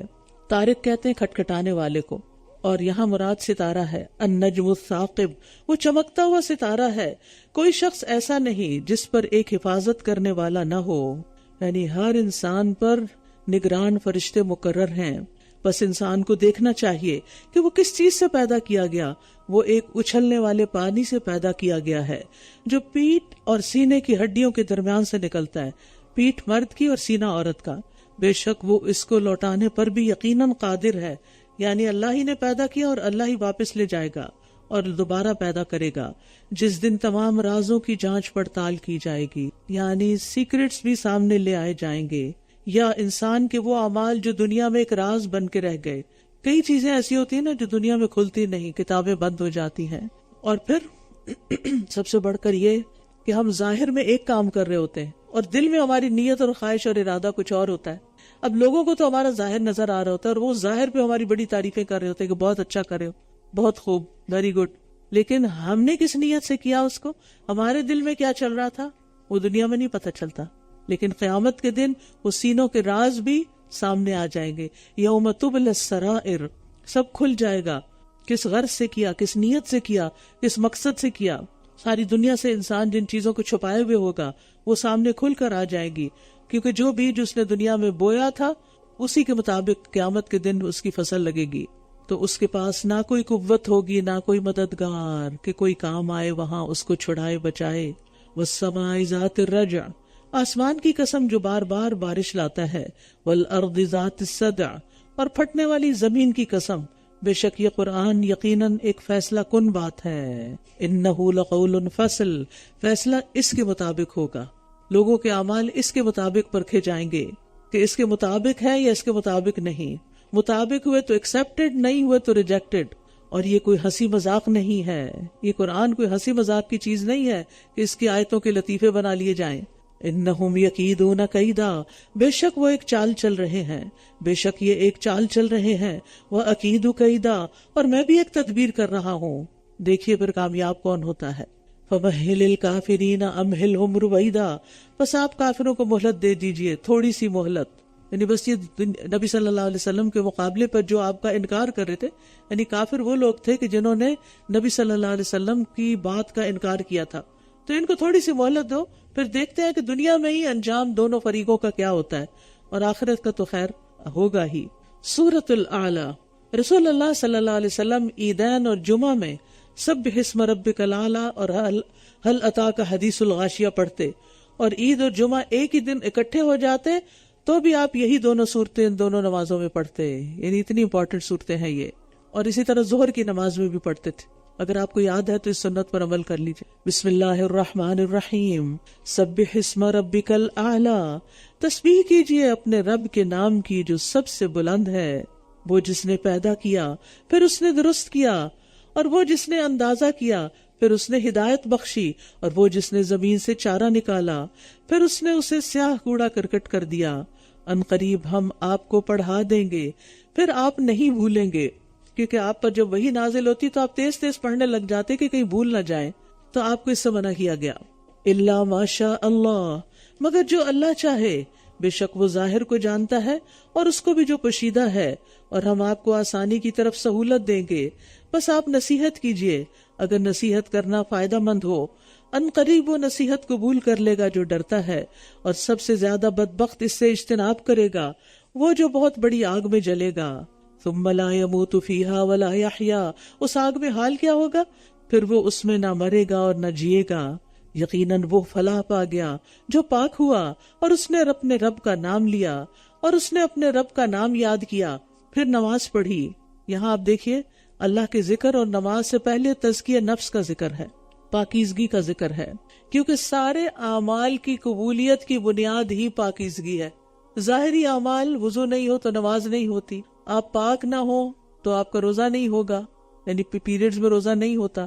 پھر اسی طرح نہ صرف یہ کہ ظاہری اعمال بلکہ باطنی اعمال میں بھی نیت پاک نہ ہو، نیت اچھی نہ ہو تو ظاہری اعمال بھی قبول نہیں ہوں گے. جب نفس پاک ہوگا تو اس میں ہدایت کی روشنیاں چمکنے لگے گی. نفس کی پاکیزگی کی علامت کیا ہوتی ہے کہ نیکی سے محبت ہونے لگتی ہے، انسان کو نیکی کی مجالس سے محبت ہونے لگتی، قرآن سے محبت ہونے لگتی. انسان اپنا ایک خاص وقت قرآن کے ساتھ مخصوص کرتا ہے، اور پھر انسان کو اتنی کلیئرٹی ہو جاتی ہے، اس کو پتا چل جاتا ہے کہ کیا چیز میرے فائدے میں اور کیا نقصان میں. جب ہمارے اندر ایک فوکس ہی ہوتی ہے نا، تو ہم الگ ڈسکریمنیٹ نہیں کر سکتے اور ڈیسائیڈ نہیں کر سکتے کہ کون سا کام میرے حق میں بہتر اور کون سا نہیں. لیکن جب نفس کا تزکیہ ہوتا چلا جاتا ہے تو ایک فرقان اور ایک برہان انسان کو مل جاتی ہے. بل تؤثرون الحیات الدنیا والآخرۃ خیر وابقی، بلکہ تم دنیا کی زندگی کو ترجیح دیتے ہو، حالانکہ آخرت بہت بہتر اور زیادہ باقی رہنے والی ہے. یقیناً یہ بات پہلے صحیفوں میں ہے، ابراہیم اور موسیٰ کے صحیفوں میں، یعنی پچھلے پیغمبروں کی بھی یہی تعلیم تھی کہ آخرت بہت بہتر ہے اور زیادہ باقی رہنے والی ہے دنیا کے مقابلے میں. سورۃ الغاشیہ. بسم اللہ الرحمن الرحیم. هل اتاک حدیث الغاشیہ وجوہ یومئذ خاشعہ عاملۃ ناصبہ. کیا آپ کے پاس ڈھانپ لینے والی قیامت کی خبر آئی ہے؟ کچھ چہرے اس دن ذلیل ہوں گے، کچھ چہرے اس دن ذلیل ہوں گے، محنت کرنے والے، تھک جانے والے. اور یہ کون ہوں گے؟ کام کر کر کے تھکے لیکن کوئی کام قبول نہیں ہوا، جن کی نیتیں خراب ہوگی، جن کے اندر ریاکاری ہوگی، جنہوں نے دین کا کام دنیا حاصل کرنے کے لیے کیا. فَاصْلَىٰ نَارًا حَامِيَةً، وہ بھڑکتی ہوئی آگ میں جلیں گے، وہ ایک کھولتے ہوئے چشمے سے پلائے جائیں گے، ان کے لیے جھاڑ کانٹوں کے سوا کوئی کھانا نہ ہوگا، جو نہ موٹا کرے گا اور نہ بھوک مٹائے گا. کچھ چہرے اس دن تر و تازہ ہوں گے، اپنی کوششوں پر مطمئن ہوں گے، بلند پایا جنتوں میں ہوں گے. وہ اس میں کوئی لغو بات نہ سنیں گے، اس میں ایک رواں چشمہ ہوگا، اس میں بلند مسندیں ہوں گی اور رکھے ہوئے پیالے ہوں گے اور صف در صف لگے ہوئے تکیے ہوں گے اور بچھے ہوئے نفیس قالین ہوں گے۔ کیا پھر وہ اونٹوں کی طرف نہیں دیکھتے کہ وہ کیسے پیدا کیے گئے؟ کیونکہ اونٹ ان کے نزدیک ایک ان کی زندگی کا محور تھا۔ جتنا وہ غور و فکر اونٹ کی عادات پہ کرتے تھے اور جانتے تھے، اتنا وہ کسی اور چیز کو نہیں جانتے تھے، اپنے رب کو بھی اتنا نہیں پہچانتے تھے۔ تو انہیں کہا گیا کہ ٹھیک ہے، پھر تم اسی نشانی میں غور کرو کہ کس طرح اللہ نے ان کو پیدا کیا، کیسی کیسی شکل دی، ایک ہی جسم کے اندر کتنے مختلف مٹیریل لگے ہوئے ہیں، اور آسمان کی طرف کہ وہ کیسے بلند کیا گیا۔ اور آپ دیکھیں کہ مویشی جانور میں سب سے بڑا ہونے کی باوجود اس کے اندر شدید طاقت بھی ہے، وجود بھی بڑا ہے، لیکن انسانوں کے لیے نرم اور تابع ہے۔ تم اس پر جتنا چاہو بوجھ لاد کر اس کو لے جاؤ، وہ انکار نہیں کرے گا، تمہارا ماتحت ہو کر ہی رہے گا۔ اس کا گوشت تمہارے کھانے کے لیے ہے، اس کا دودھ تمہارے پینے کے لیے، اس کی اون گرمی حاصل کرنے کے کام آتی ہے۔ وَإِلَى السَّمَاءِ كَيْفَ رُفِعَتْ، اور آسمان کی طرف کہ وہ کیسے بلند کیا گیا۔ وَإِلَى الْجِبَالِ كَيْفَ نُصِبَتْ، اور پہاڑوں کی طرف کہ وہ کیسے نصب کیے گئے، اور زمین کی طرف کہ وہ کیسے بچھائی گئی۔ بس آپ نصیحت کیجئے، فذکر انما انت مذکر، بے شک آپ صرف نصیحت کرنے والے ہیں۔ لست علیہم بمسیطر، آپ ان پر کوئی داروغہ نہیں، مگر وہ جس نے منہ موڑا اور کفر کیا تو اللہ اسے عذاب دے گا، بہت بڑا عذاب۔ ان الینا ایابہم، بے شک ہماری ہی طرف ان کا لوٹ کر آنا ہے، پھر بے شک ہمارے ہی ذمے ان کا حساب ہے۔ سورۃ الفجر، بسم اللہ الرحمن الرحیم۔ سورۃ الفجر، والفجر ولیال عشر والشفع والوتر واللیل اذا یسر، قسم ہے فجر کی اور 10 راتوں کی اور جفت اور طاق کی اور رات کی جب وہ چلتی ہے۔ یہاں 10 راتوں سے مراد ذی الحجہ کا پہلا عشرہ ہے، جس میں جو دنیا کے دنوں میں افضل ترین دن ہے، اور اس میں کیا ہوا کوئی بھی عمل پورے سال کے اعمال پہ بھاری ہوتا ہے۔ نبی صلی اللہ علیہ وسلم نے فرمایا کوئی دن اللہ کے ہاں ان 10 دنوں سے زیادہ عظمت والا نہیں، اور نہ ہی کسی دن کا عمل اللہ تعالیٰ کو ان 10 دنوں کے عمل سے زیادہ محبوب ہے۔ بس تم ان 10 دنوں میں کثرت سے لا الہ الا اللہ، اللہ اکبر اور الحمدللہ پڑھا کرو۔ حل فی ذالک قسم لذی حجر، کیا اس میں عقل والوں کے لیے ایک بڑی قسم نہیں ہے؟ کیا آپ نے دیکھا نہیں کہ آپ کے رب نے قوم عاد کے ساتھ کیا کیا؟ اونچے ستونوں والے ارم کے ساتھ، وہ جن کی مانند کوئی شہروں میں پیدا نہیں کیا گیا، اور قوم سمود کے ساتھ جنہوں نے وادی میں چٹانوں کو تراشا تھا، اور فرعون اور میخوں والے فرعون کے ساتھ، وہ لوگ جنہوں نے شہروں میں سرکشی کی، پھر انہوں نے ان میں بہت زیادہ فساد برپا کر رکھا تھا، تو آپ کے رب نے ان سب پر عذاب کا کوڑا برسا دیا۔ یہ پچھلی برباد ہونے والی قوموں کا ذکر ہے یہاں۔ بے شک آپ کا رب گھات میں ہے، یعنی انتظار میں ہے کہ تمہارا وقت ختم ہو اور پھر تمہاری پکڑ ہو۔ فَأَمَّا الْإِنسَانُ إِذَا مَا ابْتَلَاهُ رَبُّهُ فَأَكْرَمَهُ وَنَعَّمَهُ فَيَقُولُ رَبِّي أَكْرَمَنِ، تو رہا انسان جب اس کا رب اسے آزماتا ہے، پھر اسے عزت دیتا ہے اور نعمت عطا کرتا ہے، تو وہ کہتا ہے میرے رب نے مجھے عزت دی، اور لیکن جب اسے وہ آزماتا ہے پھر اس پر اس کا رزق تنگ کر دیتا ہے تو کہتا ہے میرے رب نے مجھے ذلیل کر دیا، یعنی رب سے ناراض ہو جاتا ہے۔ کلا، ہرگز نہیں، بل لا تکرمون الیتیم، بلکہ تم لوگ یتیم کو عزت نہیں دیتے۔ اس سے کیا پتہ چلتا ہے کہ اگر تم اللہ کے ہاں اپنی عزت چاہتے ہو، مقام چاہتے ہو، تو تم اپنے سے کمتر درجے میں یا اپنے سے یعنی ایسے لوگوں میں جو محروم طبقات ہیں ان کو عزت دو، ان کو آگے بڑھاؤ، اور تم ایک دوسرے کو مسکین کو کھانا کھلانے کی ترغیب نہیں دیتے، یعنی صرف خود کھانا کھلا دینا کافی نہیں، بلکہ اس کی دوسروں کو بھی انکریج کرنا چاہیے، دوسروں کو بھی موٹیویٹ کرنا چاہیے کہ وہ بھی غریبوں کا خیال کریں۔ نبی صلی اللہ علیہ وسلم نے فرمایا وہ گھر سب سے بہتر ہے جس میں یتیم کے ساتھ اچھا برتاؤ کیا جائے، اور وہ گھر سب سے بدترین ہے جس میں اس کے ساتھ بدسلوکی کی جائے۔ پھر آپ نے انگلی کے ساتھ اشارہ کر کے فرمایا میں اور یتیم کی کفالت کرنے والا جنت میں اس طرح ساتھ ہوں گے جیسے یہ 2 انگلیاں ساتھ ملی ہوئی ہیں۔ وَتَأْكُلُونَ التُّرَاثَ أَكْلًا لَمًّا، اور تم میراث کا سارا مال سمیٹ کر کھا جاتے ہو، یعنی حقداروں کا حق نہیں دیتے۔ وَتُحِبُّونَ الْمَالَ حُبًّا جَمًّا، اور تم مال سے محبت رکھتے ہو، بہت زیادہ محبت، اس لیے جس بھی طریقے سے حاصل ہو لیتے جاتے ہو حلال یا حرام کی پرواہ نہیں کرتے. کلا اذا دکت الارض دکن دکا، ہرگز نہیں جب زمین خوب کوٹ کر ریزہ ریزہ کر دی جائے گی اور آپ کا رب آئے گا اور فرشتے صف در صف کھڑے ہوں گے یعنی حساب لینے کے لیے. وجیء یومئذ بجہنم، اور جہنم اس دن لائی جائے گی. اس دن انسان کو سمجھ آ جائے گی، مگر اس دن سمجھنا کیوں کر فائدہ دے گا. حدیث میں آتا ہے کہ رسول اللہ صلی اللہ علیہ وسلم نے فرمایا اس دن جہنم اس حال میں لائی جائے گی کہ اس کی 70,000 لگامیں ہوں گی، ہر لگام کے ساتھ 70,000 فرشتے ہوں گے جو اسے کھینچ کر لے آئیں گے. اتنی بڑی بلا ہے یہ. وہ کہے گا اے کاش میں نے اپنی زندگی کے لیے کچھ آگے بھیجا ہوتا، تو آج اس کے عذاب جیسا کوئی عذاب نہ دے گا اور نہ اس کے باندھنے جیسا کوئی باندھے گا. یا ایتھا النفس المطمئنہ، اے نفس مطمئنہ، ارجعی الی ربک راضیۃ مرضیہ، اپنے رب کی طرف واپس لوٹاؤ راضی ہو کر، پسندیدہ بن کر. رسول اللہ صلی اللہ علیہ وسلم نے فرمایا یقیناً مومن کے ہر حال میں خیر ہے. اس کی جان اس کے دونوں پہلوؤں سے نکل رہی ہوتی ہے، اس حال میں کہ وہ اللہ کی تعریف کر رہا ہوتا ہے، کیونکہ فرشتے اس کو آ کر خبر دیتے ہیں تمہارا رب تم سے راضی ہے، تمہارے لیے جنت کی خوشخبری ہے. تو جب جان نکلنے کی اس کو جو تکلیف ہوتی ہے وہ بھول جاتی ہے اور رب سے راضی ہو کر وہ نکلتا ہے. اور ابو ہریرہ کہتے ہیں کہ جب کسی مومن کی روح نکلتی ہے تو 2 فرشتے اسے لے کر اوپر چڑھتے ہیں، تو آسمان والے کہتے ہیں پاکیزہ روح زمین کی طرف سے آئی ہے، اللہ تجھ پر اور اس جسم پر جسے تو آباد رکھتی تھی یعنی نیک اعمال سے رحمت نازل فرمائے. یعنی ایسی نیک روح کو آسمان والے فرشتے بھی دعائیں دیتے ہیں.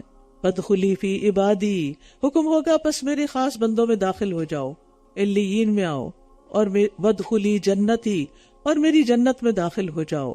بسم اللہ الرحمن الرحیم. لا اقسم بہذا البلد وانت حل بہذا البلد، نہیں میں اس شہر کی قسم کھاتا ہوں، نہیں میں اس شہر یعنی شہر مکہ کی قسم کھاتا ہوں، اور آپ اس شہر میں مقیم ہیں یعنی نبی صلی اللہ علیہ وسلم جن کا مولد و مسکن مکہ تھا. اور قسم ہے باپ کی یعنی آدم علیہ السلام اور اس اولاد کی جسے اس نے جنم دیا. یقیناً ہم نے انسان کو بڑی مشقت میں پیدا کیا ہے. انسان کی پیدائش کا مرحلہ بھی پر مشقت ہے، اور انسان کی زندگی کا ہر مرحلہ، جب بچہ چھوٹا ہوتا ہے نہ کچھ کھا سکتا ہے نہ پی سکتا ہے، نہ ماں کو سمجھ آتی کہ اس کو درد ہے تو کہاں ہے، یہ کیا چاہتا ہے، اس کو سردی لگی یا گرمی، یعنی انسان اتنا بے بسی کی حالت میں پلتا ہے. اور پھر جب بڑا ہوتا ہے، جوان ہوتا ہے، تو مزید چیلنجز ہوتے ہیں، یعنی یو نیم اٹ، کہ زندگی میں کتنی مشکلات انسان ان سے گزر کر آگے بڑھتا ہے، اور اس کا امتحان ہے چونکہ، اس لیے مشکلات تو ہوں گی، اور اس کے لیے انسان کو پریپیئرڈ ہونا چاہیے. ہم اصل میں توقع یہ رکھتے ہیں کہ ہماری زندگی آسان ہو، لیکن ہر آسانی کے ساتھ ایک اور مشکل آ جاتی، اور اگر ہم مشکلات کے عادی ہوں تو مشکلات کے ساتھ اللہ نے 2 دفعہ آسانی کی بات کی ہے. اَيَحْسَبُ الْإِنسَانُ أَن لَّن يَقْدِرَ عَلَيْهِ أَحَدٌ، کیا وہ یہ اَيَحْسَبُ أَن لَّن يَقْدِرَ عَلَيْهِ أَحَدٌ، کیا وہ یہ سمجھتا ہے کہ اس پر کبھی کوئی قابو نہ پا سکے گا، یعنی اسے کوئی پکڑنے پوچھنے والا نہیں. وہ کہتا ہے میں نے ڈھیروں مال خرچ کر ڈالا، یعنی دین کی مخالفت میں مال خرچ کرنے کو اپنا بڑا کمال سمجھتا تھا.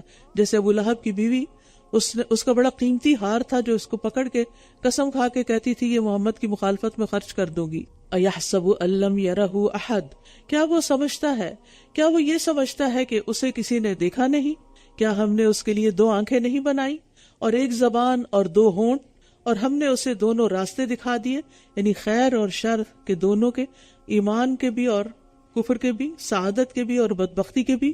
فَلَاقْتَحَمَ الْعَقَبَةَ وَمَا أَدْرَاكَ مَا الْعَقَبَةُ، پھر بھی وہ دشوار گزار گھاٹی میں داخل نہ ہوا، اور کیا معلوم آپ کو کہ وہ دشوار گزار گھاٹی کیا ہے. نبی صلی اللہ علیہ وسلم نے فرمایا تمہارے سامنے ایک بہت سخت گھاٹی ہے، ہلکے بوجھ والا ہی اس سے پار ہو سکتا ہے، یعنی جس کے گناہ ہلکے ہوں. فَكُّ رَقَبَةٍ او اطعام فی یوم ذی مسغبہ، وہ ایک گردن کو چھڑانا ہے یا کسی بھوک والے دن میں کھانا کھلانا ہے کسی رشتہ دار یتیم کو، یعنی گردن آزاد کرنا اور مالدار کے لیے بلندیوں پر لے جانے والا ایک مشکل راستہ ہے، اور گردن چھڑانے کی بہت فضیلت بھی آئی ہے، قیدیوں کو چھڑانا، غلاموں کو چھڑانا. او اطعام فی یوم ذی مسغبہ، یعنی کھانا کھلانے کا بھی بہت اجر ہے، اور خاص طور پر بھوک کے دن یہ جنت واجب کر دینے والا کام ہے. نبی صلی اللہ علیہ وسلم سے پوچھا گیا مجھے کوئی ایسی چیز بتا دیجئے جس سے میرے لیے جنت لازمی ہو جائے. آپ نے فرمایا حسن کلام اور کھانا کھلانے کو لازم پکڑو، یعنی اچھی طرح بات کرو اور لوگوں کو فائدہ بھی پہنچاؤ۔ نبی صلی اللہ علیہ وسلم نے فرمایا تم میں سے بہترین وہ ہیں جو کھانا کھلانے والے ہیں، اور ہر تر جگر والے کو کھلانے پلانے پہ اجر ہے، یعنی صرف انسانوں کو نہیں بلکہ جانوروں کو بھی، کیڑے مکوڑوں، مکڑیوں، یعنی کسی بھی مخلوق کا انسان اگر رزق کا بندوبست کرتا ہے تو وہ اس کے لیے اجر کا باعث ہے۔ او مسکینن ذا متربہ، یا کسی خاک نشین مسکین کو، یا کسی خاک نشین مسکین کو، پھر وہ ان لوگوں میں سے ہو جو ایمان لائے اور ایک دوسرے کو صبر کی اور رحم کرنے کی تلقین کرتے رہے، اور یہ ایمان کا حصہ ہے۔ اولئک اصحاب المیمنہ، یہی لوگ دائیں ہاتھ والے ہیں، اور جن لوگوں نے ہماری آیات کے ساتھ کفر کیا وہ بائیں ہاتھ والے ہیں، بس ان پر ایسی آگ ہوگی جو ہر طرف سے بند کی ہوئی ہوگی، یعنی سانس نہ لینے پائیں گے، گھٹ گھٹ کے مریں گے لیکن مر نہ سکیں گے، جینے کی کوشش کریں گے لیکن جی نہ سکیں گے۔ اللہ تعالی ہمیں ایسی آگ سے بچائے۔ سورۃ الشمس، نبی صلی اللہ علیہ وسلم نے معاذ رضی اللہ عنہ سے فرمایا جب تم لوگوں کو امامت کراؤ تو والشمس وضحاها اور سبح اسم ربک الاعلی، اقرأ باسم ربک اور واللیل اذا یغشی پڑھا کرو، یعنی چھوٹی صورتیں پڑھا کرو۔ بسم اللہ الرحمن الرحیم، والشمس وضحاها والقمر اذا تلاها، قسم ہے سورج کی اور اس کی دھوپ کی، اور چاند کی جب وہ اس کے پیچھے آئے، اور دن کی جب وہ سورج کو ظاہر کر دے، اور رات کی جب وہ سورج کو ڈھانپ لے، اور آسمان کی اور اس ذات کی جس نے اسے بنایا، اور زمین کی اور اس ذات کی جس نے اسے بچھایا، اور نفس کی اور اس ذات کی جس نے اسے درست کیا، بس اس نے اس کی بدی اور تقوی اسے الہام کر دیا۔ یعنی ہر انسان کے اندر اللہ تعالیٰ نے نیکی اور بدی کی پہچان رکھی ہے۔ قد افلح من زکاہا، یقیناً وہ فلاح پا گیا جس نے اسے پاک کیا، یعنی نفس کو پاک کیا، اور یقیناً وہ نامراد ہوا، ناکام ہوا جس نے اسے دبا دیا۔ یاد رکھیے نفس کا علاج جسم کے علاج سے زیادہ مشکل ہے۔ جسم کی بیماریاں تو نظر آتی ہیں نا تو انسان ان کا علاج کر لیتا ہے، اور نفس کی بیماریاں ان کا پتہ ہی نہیں چلتا، اور انسان ان بیماریوں میں مبتلا رہتا ہے، جس کی وجہ سے خود کو بھی تکلیف دیتا ہے، اوروں کو بھی دیتا ہے، اور اپنے اعمال کو بھی برباد کرتا ہے۔ کذبت ثمود بطغواها اذ انبعث اشقاها، ثمود نے اپنی سرکشی کی وجہ سے جھٹا دیا، پھر اس قوم کا سب سے بڑا بدبخت اٹھ کھڑا ہوا تو اللہ کے رسول نے ان سے کہا یہ اللہ کی اونٹنی ہے اور اسے پانی پلانا ہے۔ اللہ نے اونٹنی کے شرف اور خصوصیت کی وجہ سے اس کو اپنی طرف منسوب کیا، اللہ کی اونٹنی، جیسے بیت اللہ، کعبۃ اللہ، تو انہوں نے اسے جھٹلا دیا۔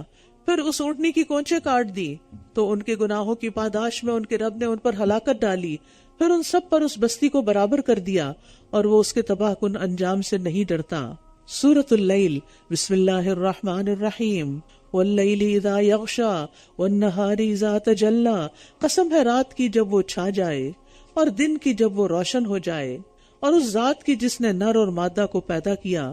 بے شک تمہاری کوششیں مختلف ہیں، یعنی ہر ایک اپنی اپنی پسند کے مطابق کے کام کر رہا ہے یا مجبوری سے، سب کی کوششیں ایک جیسی نہیں ہوتی۔ فَأَمَّا، یہ غور سے سننے والی آیات ہے، فَأَمَّا مَنْ أَعْطَى وَاتَّقَى وَصَدَّقَ بِالْحُسْنَى فَسَنُيَسِّرُهُ لِلْيُسْرَى، تو رہا وہ جس نے اللہ کے لیے دیا اور تقوی اختیار کیا اور بھلائی کی تصدیق کی، نیکی کی باتوں کو سچ مانا، فَسَنُيَسِّرُهُ لِلْيُسْرَى، پس ان قریب ہم اسے آسان راستے کی سہولت دیں گے۔ یعنی اللہ تعالیٰ متقی انسان کی قدر کرتا ہے، اس کے کاموں کو آسان کر دیتا ہے، اور جیسے جیسے انسان اللہ سے دور ہوتا جاتا ہے اس کے کاموں میں ایسی مشکلات آتی ہیں۔ وَأَمَّا مَن بَخِلَ وَاسْتَغْنَى وَكَذَّبَ بِالْحُسْنَى فَسَنُيَسِّرُهُ لِلْعُسْرَى، اور رہا وہ شخص جس نے بخل کیا اور بے پرواہی برتی اور بھلائی کو جھٹلا دیا، پس ان قریب ہم اسے مشکل راستے کی سہولت دیں گے۔ یعنی جو نیکی کرے گا اس کے لیے نیکی کی راہیں آسان کر دیں گے، وہ اس طرف چل پڑے گا، اور جو برائی کرے گا اس کے لیے ہم نیکی کا راستہ مشکل کر دیں گے۔ وَمَا يُغْنِي عَنْهُ مَالُهُ إِذَا تَرَدَّى، اور جب وہ جہنم میں گرے گا تو اس کا مال اس کے کچھ کام نہ آئے گا۔ إِنَّ عَلَيْنَا لَلْهُدَى، بے شک ہمارے ہی ذمہ ہدایت دینا ہے۔ وَإِنَّ لَنَا لَلْآخِرَةَ وَالْأُولَى، اور بے شک ہمارے ہی اختیار میں آخرت اور دنیا ہے۔ بس میں نے تمہیں بھڑکتی ہوئی آگ سے خبردار کر دیا، اس میں صرف وہ نہایت بدبخت جلے گا جس نے جھٹلایا اور منہ موڑ لیا، اور ضرور اس سے دور رکھا جائے گا جو نہایت پرہیزگار ہوا، وہ جو اپنا مال دیتا ہے تاکہ پاک ہو جائے، حالانکہ کسی کا اس پر کوئی احسان نہیں، جس کا بدلہ دیا جائے. الا ابتغاء وجہ ربہ الاعلی ولسوف یرضی، بلکہ صرف اپنے بلند و برتر رب کا چہرہ چاہنے کے لیے، اور یقیناً وہ ضرور اس سے راضی ہوگا، اور یقیناً وہ ضرور راضی ہو جائے گا. سورۃ الضحیٰ. اعوذ باللہ من الشیطان الرجیم. بسم اللہ الرحمن الرحیم. سورۃ الضحیٰ. والضحیٰ واللیل اذا سجا، قسم ہے چاشت کے وقت کی اور رات کی جب وہ چھا جائے. ما ودعک ربک وما قلی، نہ تو آپ کے رب نے آپ کو چھوڑا ہے اور نہ وہ ناراض ہوا ہے، اور یقیناً آپ کے لیے آخرت پہلی زندگی سے بہتر ہے. آپ صلی اللہ علیہ وسلم کو تسلی دی جا رہی ہے کہ ہر آنے والا لمحہ آپ کے لیے پہلے لمحے سے بہتر ہوگا. نبی صلی اللہ علیہ وسلم نے 40 سال کی عمر میں آپ کو نبوت ملی، اور آپ اللہ کا پیغام لوگوں تک پہنچانے کے لیے جب کھڑے ہوئے تو ایسی ایسی تکالیف دیکھی کہ جو شاید ہی زندگی میں کسی نے دیکھی ہو. اور پھر وحی کا سلسلہ کچھ رکا تو آپ کو یوں محسوس ہوا کہ شاید اللہ سبحانہ تعالیٰ آپ سے ناراض ہو گیا ہے. تو آپ کو تسلی دی جا رہی ہے. وَلَسَوْفَ يُعْطِيكَ رَبُّكَ فَتَرْضَىٰ، اور ان قریب آپ کا رب آپ کو اتنا عطا کرے گا کہ آپ راضی ہو جائیں گے. کیا اس نے آپ کو یتیم نہیں پایا، پھر اس نے ٹھکانہ فراہم کیا، اور اس نے آپ کو راہ بھولا پایا تو راستہ دکھا دیا، اور اس نے آپ کو تنگ دست پایا تو غنی کر دیا. فَأَمَّا الْيَتِيمَ فَلَا تَقْهَرْ، تو رہا یتیم تو آپ اس پر سختی نہ کیجیے، اور رہا سوالی تو آپ اسے مت جھڑکیے. یعنی کسی بھی طرح سوال کرنے والے کو جھڑکنے کی ممانعت ہے. وَأَمَّا بِنِعْمَةِ رَبِّكَ فَحَدِّثْ، اور لیکن اپنے رب کی نعمت کو پس بیان کیجیے، نعمتوں کا ذکر کرتے رہیے. اگرچہ خطاب نبی صلی اللہ علیہ وسلم سے ہے، لیکن ہم سب بھی زندگی میں کسی نہ کسی چیلنج کا شکار ہوتے ہیں، تو ایسے میں اس سورت کا پڑھنا بہت ڈھارس بناتا ہے، بہت تسلی دیتا ہے. اور یاد رکھیے جب دکھ کا وقت ہو، تکلیف کا وقت ہو، تو نعمتوں کو یاد کرنا شروع کر دیں، اللہ تعالیٰ کے انعامات کا ذکر کریں، اپنے دل ہی دل میں سیلف ٹاک کے ساتھ بھی اور لوگوں کے سامنے بھی، تاکہ آپ کا حوصلہ بلند رہے. اور مشکل تو اپنے وقت کے ساتھ ہی ختم ہوتی ہے. سورۃ الشرح. بسم اللہ الرحمن الرحیم. الم نشرح لک صدرک، کیا ہم نے آپ کے لیے آپ کا سینہ کھول نہیں دیا؟ یعنی سینہ کھول دینے سے مراد اسلام کے حق ہونے پر اطمینان، دل کا نور ہدایت سے روشن ہونا، اور ذکر الہی سے نرم ہونا. اور اس کی دعا بھی کی جاتی ہے، رب اشرح لی صدری، اے میرے رب میرے لیے میرا سینہ کھول دے. ووضعنا عنک وزرک، اور ہم نے آپ پر سے آپ کا بوجھ اتار دیا، یعنی وحی الہی برداشت کرنے کی صلاحیت پیدا کر دی. الذی انقض ظہرک، وہ جس نے آپ کی کمر توڑ دی تھی. ورفعنا لک ذکرک، اور ہم نے آپ کے لیے آپ کا ذکر بلند کر دیا. فإن مع العسر یسرا، ان مع العسر یسرا، بس بے شک ہر تنگی کے ساتھ ایک آسانی ہے، یقیناً ہر تنگی کے ساتھ ایک اور آسانی ہے. یعنی مشکلات کے دن تھوڑے ہوتے ہیں، ہر مشکل کے بعد بلکہ مشکل کے ساتھ ہی آسانی بھی شروع ہو جاتی ہے. یعنی ایک مشکل کے ساتھ دو آسانیاں ہوتی ہیں. اگر آپ سامنے ٹیکسٹ ہے تو اس پہ نظر ڈالیں، عسر یسر اور عسر اور پھر یسر، تو یعنی دوہری بشارتیں دی گئی ہیں. یعنی ایک مشکل دو آسانیوں پر غالب نہیں آ سکتی. فَإِذَا فَرَغْتَ فَانْصَبْ وَإِلَىٰ رَبِّكَ فَارْغَب، بس جب آپ کو فراغت ملے تو اب عبادت میں محنت کیجئے اور اپنے رب کی طرف بس رغبت کیجئے. یعنی جب آپ فارغ ہو جائیں تو اپنے آپ کو تھکائیے، عبادت کی طرف آئیے. تو اب رمضان گزرتا چلا جا رہا ہے، نصف سے زیادہ ہو گیا ہے، اور آہستہ آہستہ ایک دن آئے گا کہ ختم ہو جائے گا، جیسے آج جو قرآن کا ختم ہو رہا ہے. تو پھر ہم یوں لگتا ہے کہ جیسے ہم فارغ ہو گئے ہیں. مومن کبھی فارغ نہیں ہوتا. جب آپ کو فراغت کی فیلنگ ہو کہ میرے پاس کرنے کا کوئی کام نہیں، تو رب کی عبادت ایسی ہے جس میں ہم ہمیشہ کوتاہی کرتے رہتے ہیں. کوئی نہ کوئی ایسا کام، کوئی ذکر، کوئی تلاوت، کوئی نفل، کوئی لوگوں کی خدمت کا ایسا کام ضرور شروع کر دیجئے. تو نتیجہ کیا ہوگا کہ آپ کی زندگی میں جو مشکلات ہیں وہ ختم ہو جائیں گی. مشکلات کا حل صرف اس میں ہے کہ انسان ان سے اپنا دھیان ہٹائے. جتنا زیادہ آپ ان کے بارے میں سوچتے رہیں گے اتنا ہی آپ دلدل میں پھنستے رہیں گے. تو ان سے اس کو اگنور کر دیجئے، کیونکہ ہر مشکل حل ہوگی ایک وقت کے ساتھ. اس کا انتظار کیجئے، دعا کیجئے، اللہ سے مدد مانگیے، صدقہ خیرات کیجئے، لوگوں کے ساتھ احسان کیجئے، اپنی گزشتہ زندگی پر اگر کوئی گزشتہ زندگی میں کوئی گناہ یا غلط کام ہوئے اس پر توبہ استغفار کر کے آیت کریمہ پڑھیے تو انشاءاللہ مشکلات آسان ہو جائیں گی. سورۃ التین. بسم اللہ الرحمن الرحیم. والتین والزیتون وطور سینین. قسم ہے انجیر اور زیتون کی اور طور سینا کی.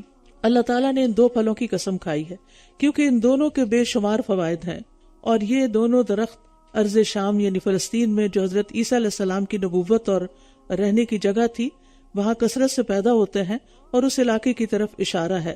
وَهَذَا الْبَلَدِ الْأَمِينَ. اور اس امن والے شہر کی یعنی ان علاقوں پر اللہ کا خاص فضل ہوا کہ اس میں اس نے پیغمبروں کو مبعوث کیا. لَقَدْ خَلَقْنَا الْإِنسَانَ فِي أَحْسَنِ تَقْوِيمٍ. یقیناً ہم نے انسان کو بہترین ساخت میں پیدا کیا ہے، یعنی تمام جانوروں کے مقابلے میں انسان کی شکل و صورت اور اس کی فزیک اور یہ سب بہت اچھی بنائی. پھر ہم نے اسے لوٹا کر سب نچلوں سے نچلا کر دیا. یعنی بہترین بناوٹ میں ہونے کے باوجود جب انسان اپنی فطرت کو مسخ کر دیتا ہے تو پھر وہ حیوانوں سے بھی نچلے درجے پر آ جاتا ہے، سوائے ان لوگوں کے جو ایمان لائے اور انہوں نے نیک عمل کیے تو ان کے لیے ختم نہ ہونے والا اجر ہے. تو گویا ایک طرف وہ لوگ ہیں جو عقل اور فطرت کے تقاضوں پر عمل نہ کر کے حیوان سے بھی بدتر ہو گئے ہیں، اور دوسری طرف وہ لوگ ہیں جو ایمان لا کر نیک عمل کرتے ہیں تو وہ ہمیشہ کی جنتوں کے وارث بنتے جا رہے ہیں. وَمَا يُكَذِّبُكَ بَعْدُ بِالدِّينِ. تو اس کے بعد کیا چیز تجھے جزا و سزا کے دن کو چٹلانے پہ آمادہ کرتی ہے؟ کیا اللہ سب حاکموں سے بڑا حاکم نہیں؟ سورۃ العلق. بسم اللہ الرحمن الرحیم. اقرأ بسم ربک الذی خلق خلق الانسان من علق.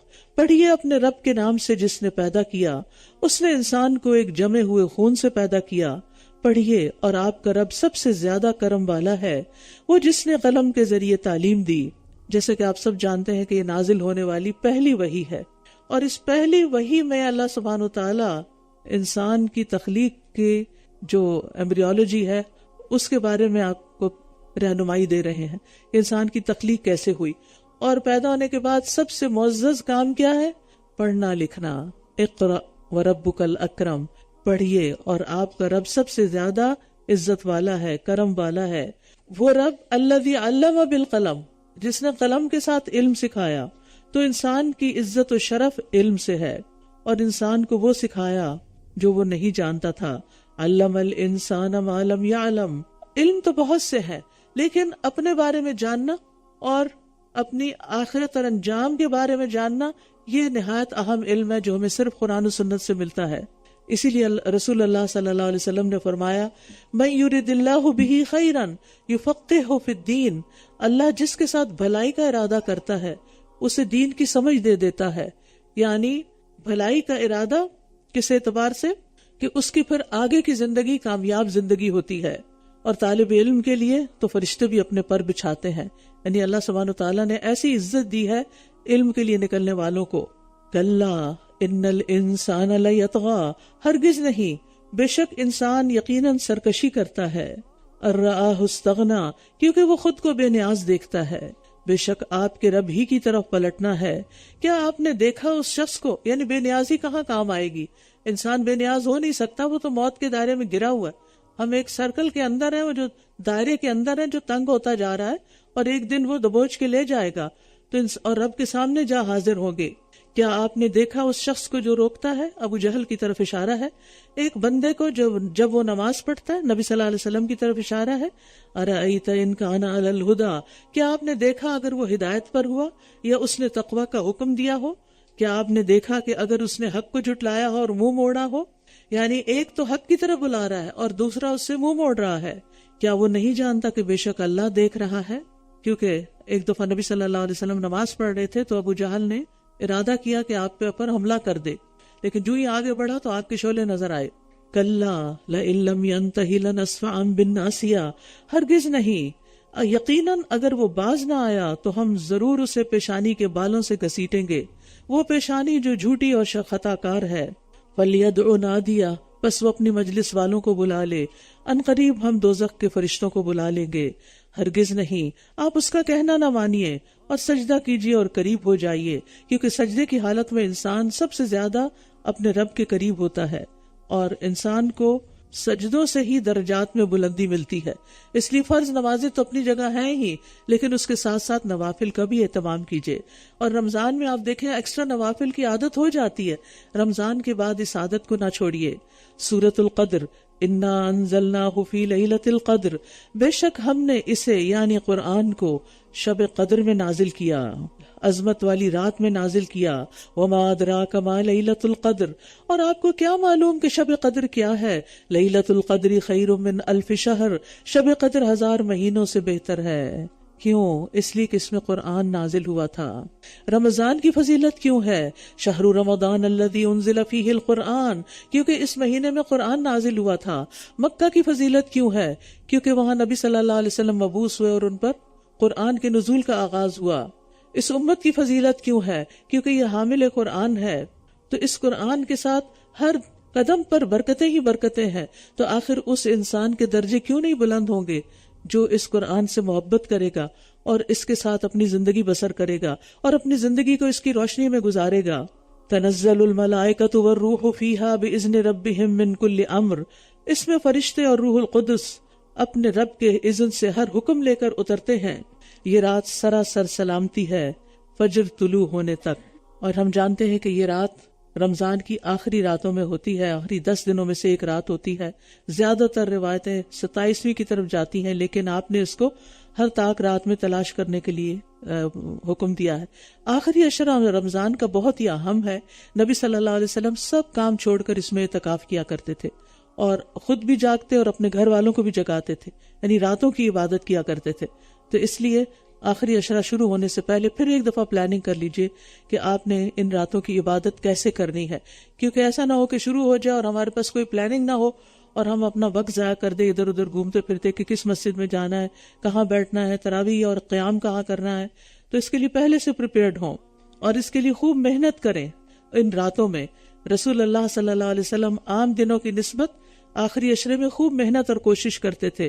اور اس رات کی ایک مخصوص دعا بھی ہے، اللہم انک عفو تحب العفو فاعف عنی، اے اللہ تو خوب معاف کرنے والا ہے، معاف کرنے کو پسند بھی کرتا ہے، لہٰذا مجھے معاف فرما دے.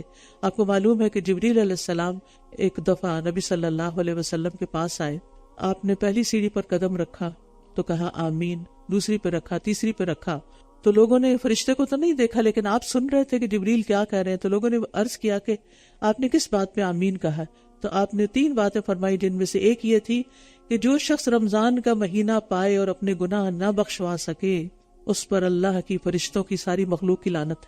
تو اس لیے جو بھی ہم رمضان میں کرتے رہے، جو کمی کوتاہی ہوئی، اب آخری چند دن جو رہ گئے ہیں ان میں خوب خوب اس پر توجہ دی جائے اور خوب خوب اللہ تعالیٰ سے استغفار کیا جائے، معافی مانگی جائے اور آئندہ زندگی کی بہتری کے لیے اللہ ہی سے رہنمائی لی جائے.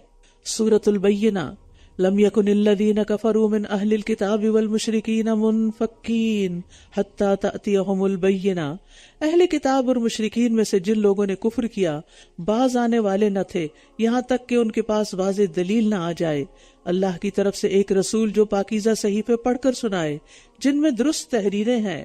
اور جو لوگ کتاب دیے گئے تھے اپنے پاس کھلی دلیل آ جانے کے بعد متفرق ہو گئے.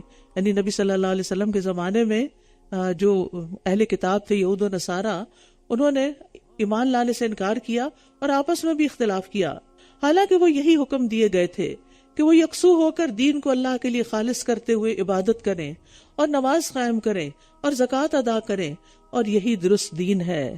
کیا خالص ہو اللہ کے لیے، نماز اور زکوٰۃ کا اہتمام کریں. بہت سے لوگ نماز پڑھ لیتے ہیں، زکوٰۃ نہیں دیتے. زکوٰۃ ہجری کیلنڈر کے مطابق ادا کی جاتی ہے. سال گزرنے پر صاحب نصاب ہونے کی صورت میں 7.5 تولے سونا یا 52 تولے چاندی ہو یا اس کے مطابق اتنی کرنسی ہو چاندی کے مطابق، تو اس پر زکوٰۃ واجب ہو جاتی ہے اور وہ 2.5% کے حساب سے نکالی جاتی ہے. اور جب زکوٰۃ کا ٹائم آ جائے تو بس اپنے مال سے اس کو الگ کر دیں، یعنی سال بھر اپنے پاس رو کے غریبوں کو ترسا کے تھوڑا تھوڑا دیں کہ ہم نے ان کی منتھلی باندھی ہوئی، منتھلی کسی اور چیز کی باندھیں اور زکوٰۃ مستحقوں کے حوالے کر دیں. اور قرآن نے جو 8 مقامات بتائے ہیں دینے کے، وہاں ان میں سے کسی جگہ بھی آپ دے سکتے ہیں یا سب جگہ تھوڑا تھوڑا کر سکتے ہیں.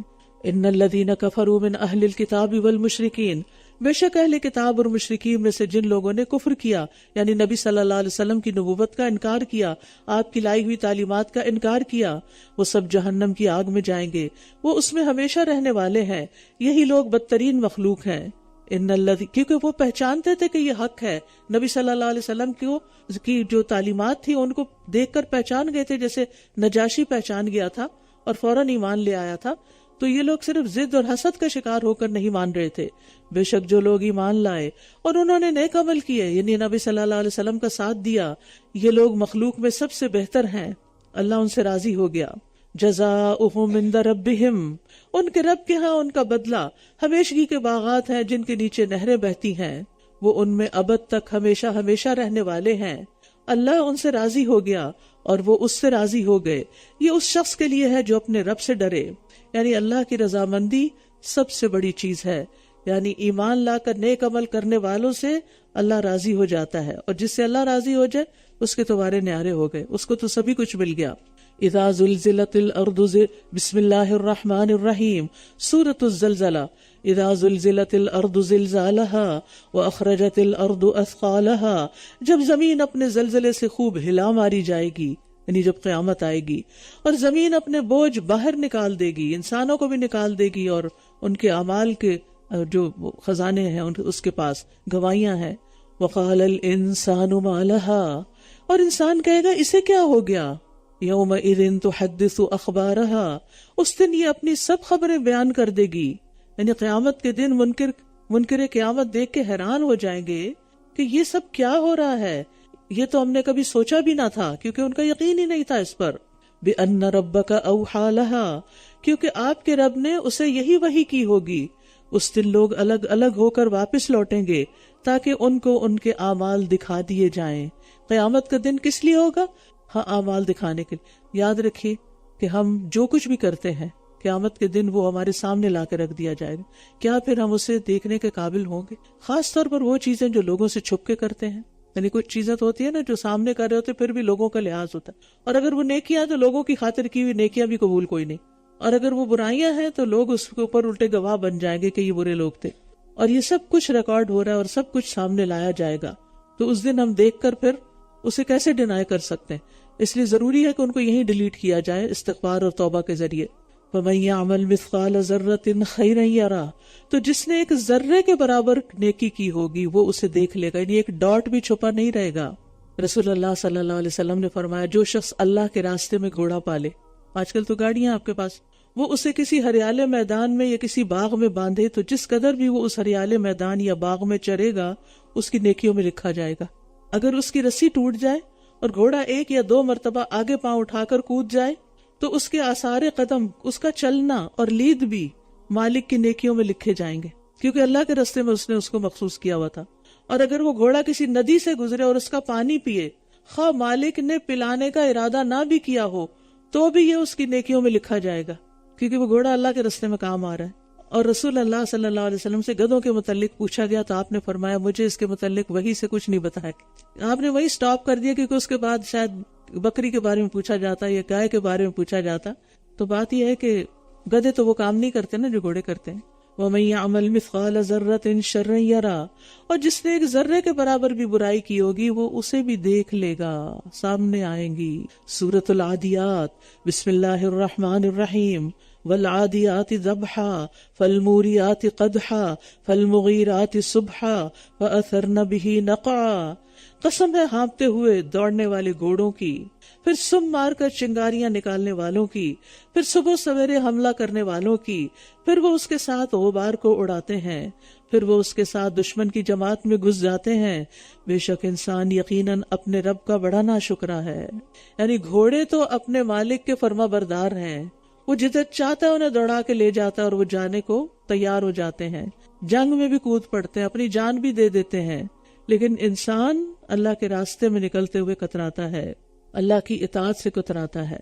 یقیناً انسان اپنے رب کا بڑا ناشکرا ہے، اس کی ویسی عبادت نہیں کرتا جیسی کرنی چاہیے، جتنا کچھ رب نے اسے دیا اس کے مقابلے میں وہ جواباً کچھ نہیں دے رہا، اور بے شک وہ خود اس پر گواہ ہے، انسان کو خود اس کا ضمیر بتاتا ہے وہ کیا کر رہا ہے، کتنے پانی میں ہے، اور بے شک وہ مال کی محبت میں بہت شدید ہے۔ یعنی ناشکری کا سبب کیا ہے؟ مال کی شدید محبت، جس کے نتیجے میں پیدا ہونے والی ہرس، طمع، بخل اور دیگر بری عادتیں، اور پھر زیادہ سے زیادہ لالچ کے اور کمائیں اور اس میں اپنی نمازیں، روزے، سب کچھ کمپرومائز کیے ہوئے ہیں۔ افلا یعلم اذا بعثر ما فی القبور، کیا بھلا وہ نہیں جانتا کہ جب قبروں میں جو کچھ ہے الٹ پلٹ کر دیا جائے گا، اور جو کچھ سینوں میں ہے اسے حاصل کر لیا جائے گا، یعنی سینوں کے خیالات بھی نکال لیے جائیں گے۔ بے شک اس دن ان کا رب ان کے بارے میں یقیناً خوب خبر رکھنے والا ہے۔ یعنی انسان اس وقت سے نہیں ڈرتا جب وہ اپنے مالک کے سامنے کھڑا ہوگا کہ وہ اس کو کیا جواب دے گا، جب اس کے سینے کی راز بھی سامنے آ جائیں گے اور اس کی ساری باتیں، اس کے اعمال بھی سامنے کھل جائیں گے۔ سورۃ القاریعہ، القاریعۃ ما القاریعہ وما ادراک ما القاریعہ، کھڑکھڑا دینے والی، کیا ہے وہ کھڑکھڑا دینے والی، اور آپ کو کیا معلوم کیا ہے وہ کھڑکھڑا دینے والی۔ یہ قیامت کا نام ہے، جسے القاریہ، الطامہ، الساخہ، الحاقہ، الغاشیہ، الواقعہ، بہت سے نام ہیں قرآن مجید میں جو قیامت کے دن کو ڈسکرائب کرتے ہیں۔ مخلوق میں سے کوئی بھی قیامت کی اصل شدت کو نہیں جانتا، نہیں پہچانتا، لہٰذا اللہ تعالیٰ نے خود ہی اس کا کچھ حال یہاں بیان کیا ہے۔ کھڑکھڑا دینے والی، کیا ہے وہ کھڑکھڑا دینے والی، اور آپ کو کیا معلوم کہ وہ کھڑکھڑا دینے والی کیا ہے۔ اس دن لوگ بکھرے ہوئے پروانوں کی طرح ہو جائیں گے، جیسے لائٹ کے اوپر پروانے آتے ہیں نا، اور پھر بعد جل کے نیچے گر جاتے ہیں، اور کوئی ادھر جا رہا ہے، کوئی ادھر جا رہا ہے، کوئی ترتیب نہیں ہوگی۔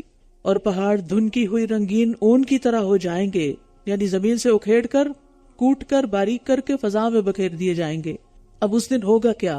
فَأَمَّا مَنْ ثَقُلَتْ مَوَازِينُهُ، تو رہا وہ جس کے پلڑے بھاری ہوئے، فَهُوَ فِي عِيشَةٍ رَاضِيَةٍ، تو وہ پسندیدہ زندگی میں ہوگا۔ وَأَمَّا مَنْ خَفَّتْ مَوَازِينُهُ، اور رہا وہ جس کے پلڑے ہلکے ہوئے، فَأُمُّهُ هَاوِيَةٌ، تو اس کی ماں یعنی جائے پناہ ہاویہ ہوگی، یہ جہنم کا نام ہے۔ وَمَا أَدْرَاكَ مَا هِيَ، اور آپ کو کیا معلوم کہ وہ کیا ہے۔ نَارٌ حَامِيَةٌ، شدید گرم آگ ہے، یعنی وہ حاویہ صرف ایک بڑا گہرا گڑھا ہی نہیں بلکہ آگ سے بھرا ہوا گڑھا ہے جو سخت گرم ہے۔ رسول اللہ صلی اللہ علیہ وسلم نے فرمایا تمہاری آگ جہنم کی آگ کے 70ویں حصے میں سے ایک ہے، یعنی 69 ٹائم زیادہ ہے جہنم کی آگ۔ اللہ تعالیٰ ہم سب کو اس سے محفوظ رکھے۔ اب دیکھیں، ایک لمحے کے لیے آگ تو کیا، پانی ابلتے پانی کی بھاپ برداشت نہیں ہوتی، جلا کے رکھ دیتی ہے، تو کہاں آگ، اللہ بچا کے رکھے۔ کثرت سے دعائیں مانگنی چاہیے، اللہ تعالیٰ ہمیں اس آگ سے بچا لے اور ہمیں ان کاموں کو چھوڑنے کی توفیق دے جو اس کی طرف لے جانے والے ہیں۔ سورۃ التکاثر، بسم اللہ الرحمن الرحیم، الہاکم التکاثر، ایک دوسرے سے بڑھ کر مال کی کثرت کی طلب نے تمہیں غفلت میں ڈالے رکھا، یعنی مال سے اتنا لگاؤ، اتنی دلچسپی کہ تم باقی چیزوں سے، اللہ کے حقوق سے غافل ہو گئے۔ تو یعنی مال اور اولاد میں مشغولیت پر ایک طرح سے ڈانٹ ہے۔ تکاثر کہتے ہیں مال و اولاد کی کثرت پہ فخر کرنا، یعنی لوگ کہتے ہیں ہمارے پاس مال زیادہ ہے، کوئی کہتا ہے ہماری اولاد بہت اچھی قابل ہے، میرا مال۔ نبی صلی اللہ علیہ وسلم نے فرمایا میں تمہارے بارے میں فقر سے نہیں ڈرتا، مگر میں اس بات سے ڈرتا ہوں کہ تم دنیا میں ایک دوسرے سے آگے بڑھنے کی کوشش کرو گے۔ اور آج آپ مقابلہ بازی دیکھیں خاندانوں کے اندر، حتی زرتم المقابر کلا سوف تعلمون، یہاں تک کہ تم قبروں میں جا پہنچے، ہرگز نہیں، ان قریب تم جان لو گے، یعنی موت آئے گی تو ساری غفلتیں ختم ہو جائیں گی اور غفلت کا انجام بھی نظر آ جائے گا۔ ثم کلا سوف تعلمون، پھر ہرگز نہیں، ان قریب تم جان لو گے، ہرگز نہیں، کاش تم یقینی طور پر جان لیتے، کاش تمہیں پتہ چل جاتا۔ کس بات کا؟ کہ مسلمان اور کافر ہر انسان جہنم کو دیکھے گا، بلکہ وہ جو پل ہے جس کو پل صراط کہا جاتا ہے وہ جہنم کے اوپر ہی نصب کیا جائے گا، اور جنت میں جانے والے بھی اس پل کے اوپر سے ہی گزر کے جنت میں جائیں گے۔ سورۃ مریم میں آتا ہے وَإِن مِّنكُمْ إِلَّا وَارِدُهَا، تم میں سے کوئی ایسا نہیں جو اس کے اوپر وارد نہ ہو، اور جس کے عمل اچھے ہوں گے وہ تو تیزی سے گزر جائیں گے، اور جنہوں نے ایک دوسرے کے ساتھ ظلم زیادتی کی ہوگی، امانتوں میں خیانت کی ہوگی، وہ کٹ کے وہیں نیچے جہنم میں جا گریں گے، اور پھر نبی صلی اللہ علیہ وسلم کی شفاعت سے نکالے جائیں گے۔ لَتَرَوُنَّ الْجَحِيمَ، یقیناً تم ضرور جہنم کو دیکھ لو گے، پھر یقیناً تم اس کو یقین کی آنکھ سے دیکھ لو گے۔ اب دیکھیں دنیا میں کوئی بھیانک منظر نظر آتا ہے نا، انسان اپنی نگاہیں پھیر لیتا ہے، دیکھنا نہیں چاہتا، تو وہاں انسان کو یہ دن دیکھنا ہوگا، تو اس کی تیاری کر کے رکھنی چاہیے کہ وہ دیکھنا بہت گھبراہٹ کا وقت نہ ہو، بس تیزی سے ایک لمحے کے لیے دیکھیں اور آگے گزر جائیں۔ ثم لتسألن یومئذ عن النعیم، پھر اس دن تم نعمتوں کے بارے میں، راحتوں کے بارے میں ضرور پوچھے جاؤ گے کہ دنیا میں تم نے ان کا شکر ادا کیا یا نہیں. نعمتیں خواہ معمولی ہی کیوں نہ ہو، ان کا بھی سوال ہوگا. جب یہ آیت نازل ہوئی تو زبیر رضی اللہ عنہ نے پوچھا، یا رسول اللہ، ہم سے کن نعمتوں کے بارے میں سوال ہوگا جبکہ ہمارے پاس تو صرف 2 کالی چیزیں، کھجور اور پانی ہے؟ آپ نے فرمایا، آگاہ رہو، یہ سوال ضرور ہوگا. یعنی چاہے آپ کے پاس صرف کھجور پانی ہے روزہ کھولنے کے لیے، اس وقت تو شاید پانی کے ساتھ ہمارے آنسو بھی گرے کہ ہمارے پاس کچھ اور کھانے کو نہیں، لیکن ان کو بھی کھا کے شکر ادا کرنا چاہیے. یعنی پوچھا جائے گا کیا کہ جو نعمتیں دی تھی ان کا شکر ادا کیا تھا یا نہیں. اور یاد رکھیے، جو شکوے شکایتیں ہوتی ہیں اور ہر وقت مصیبتوں کا رونا دھونا، یہ شکر کو ختم کر کے رکھ دیتا ہے، تو اس سے بچنا چاہیے. پھر اسی طرح تندرست جسم اور ٹھنڈے پانی کی نعمت کے بارے میں بھی سوال ہوگا. سورۃ العصر، بسم اللہ الرحمن الرحیم، والعصر ان الانسان لفی خسر. قسم ہے زمانے کی، بے شک انسان یقیناً خسارے میں ہے. الا الذین آمنوا وعملوا الصالحات وتواصوا بالحق وتواصوا بالصبر، سوائے ان لوگوں کے جو ایمان لائے اور نیک عمل کیے. سارے انسان باقی نقصان میں ہے. نیک اعمال کیے بغیر، ایمان لا کے نیک اعمال کے بغیر خسارہ ہی خسارہ ہے. اور کیا چاہیے؟ اور ایک دوسرے کو حق بات کی تلقین کرتے رہے، امر بالمعروف، اور ایک دوسرے کو صبر کی تلقین کرتے رہے. یعنی جب کوئی شخص ہمت ہارنے لگے، مایوس ہونے لگے، تو اس کو گرنے نہ دیں، اس کو صبر کی تلقین کریں، اس کو حوصلہ دلائیں، انکریج کریں، اس کو اٹھا لیں. یعنی مسلمان جو مسلمان کے لیے ایک مضبوط سہارا بھی ہے، وہ اس کو گرنے نہیں دیتا، پیچھے نہیں جانے دیتا. بعض لوگ ہوتے ہیں نیکیوں میں بہت آگے ہوتے ہیں، لیکن کسی وجہ سے مشکلات آتی ہے، تکلیف آتی ہے، پیچھے رہنے لگتے ہیں. تو ان کی پوچھ پرسش کرتے رہیں اور ان کو ساتھ لے کے چلیں. تو یہاں پر آپ دیکھیں، حضرت امام شافعی کہتے ہیں اگر لوگ اس صورت پر غور کر لیں تو یہی صورت انہیں کافی ہو جائے. اور اس کے 4 درجات ہیں. نمبر 1 حق کو معلوم کرنا، نمبر 2 اس پر عمل کرنا، نمبر 3 حق کو سکھانا، جو اس کو نہیں جانتا اس کو بتانا، اور نمبر 4 حق کو سیکھنے، اس پر عمل کرنے اور اس کو سکھانے میں صبر کرنا اور صبر کی تلقین کرنا. سورۃ الہمزہ، بسم اللہ الرحمن الرحیم، ویل لکل ہمزۃ لمزہ الذی جمع مالا وعددا. بڑی ہلاکت ہے ہر بہت تانا دینے والے، عیب لگانے والے کے لیے، وہ جس نے مال جمع کیا اور اسے گن گن کر رکھا. اوپر کون لوگ ہیں کامیاب ہونے والے؟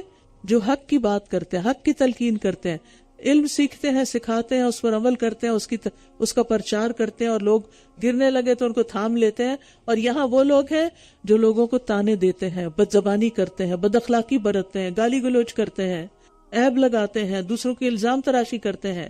تو ایک طرف ان کی یہ خرابیاں اور دوسری طرف ساری توجہ کس پہ لگی ہوئی ہے؟ الذی جمع مالا وعددا، وہ جس نے مال جمع کیا اور اسے گن گن کر رکھا. ہمزہ وہ شخص ہوتا ہے جو رو در رو برائی کرے، سامنے منہ پہ تانے دے، اور لمزہ وہ جو پیٹھ پیچھے غیبت کرے. اور بعض کہتے ہیں ہمز آنکھوں اور ہاتھوں کے اشارے سے برائی کرنا، اور لمز زبان سے. اللہ تعالیٰ ہم سب کو بچا کے رکھے، کیونکہ اس برائی سے بچنا، غیبت کی برائی سے، تانا دینے کی برائی سے بچنا ایک جہاد سے کم نہیں. یحسب ان مالہ اخلدا، وہ سمجھتا ہے کہ بے شک اس کا مال اسے ہمیشگی بخشے گا. یعنی مال ہی دنیا میں بھی مال فائدہ دے گا اور آخرت میں بھی دے گا.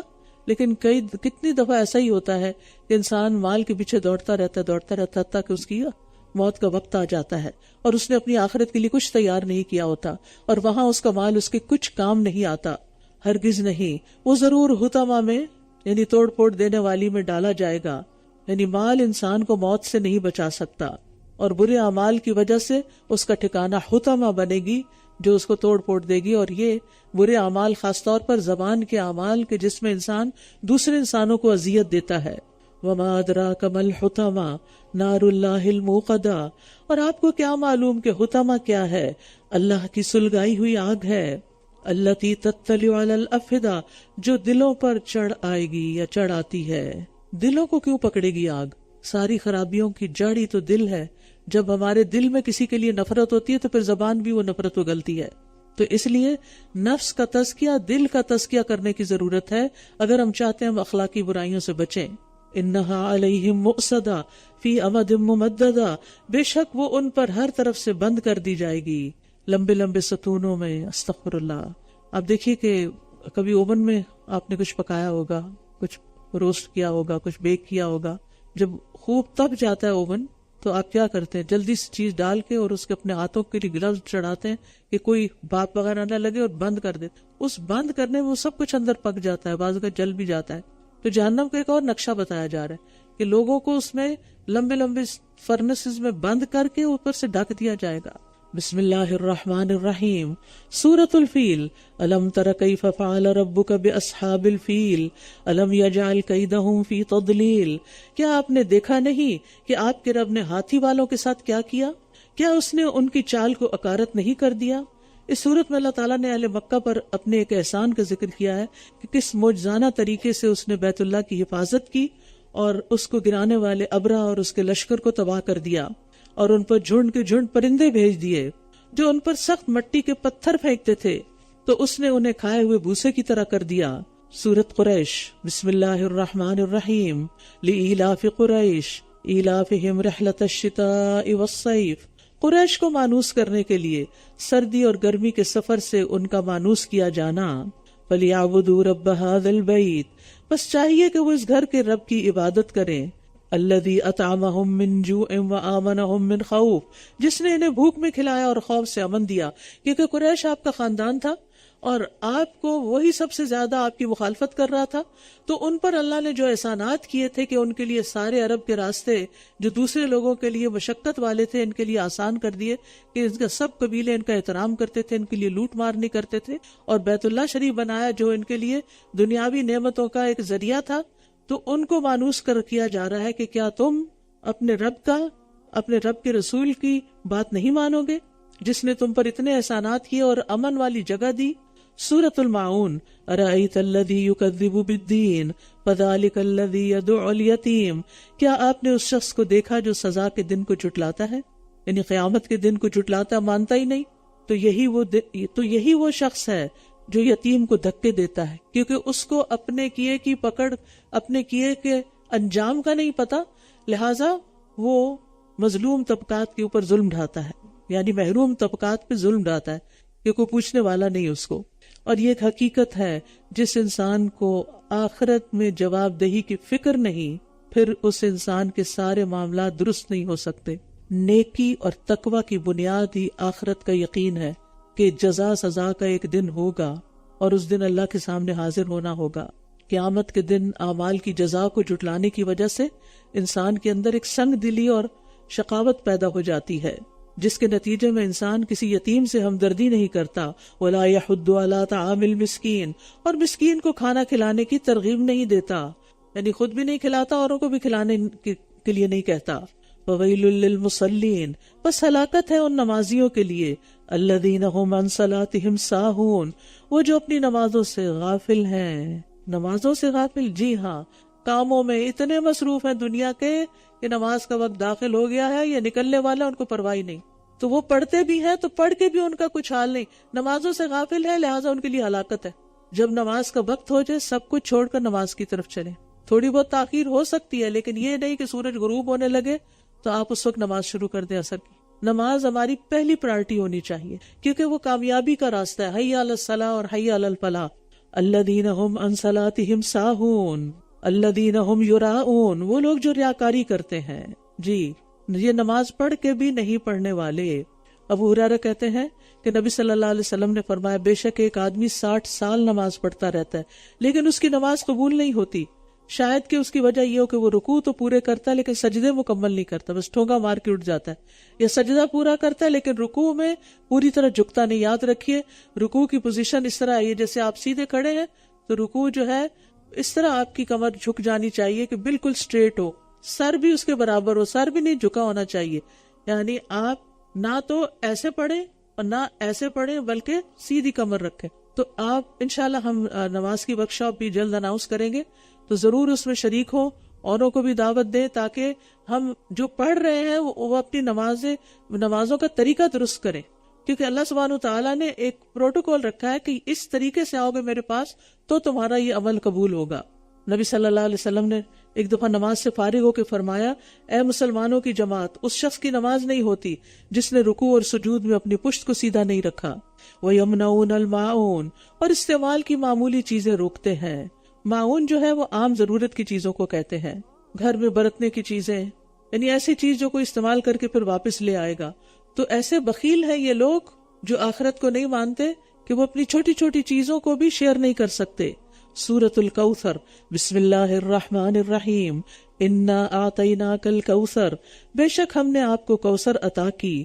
کوثر سے مراد خیر کثیر ہے، اور حوض کوثر، کوثر ایک نہر بھی ہے اور حوض بھی ہے جو نبی صلی اللہ علیہ وسلم کو عطا کیا جائے گا قیامت کے دن۔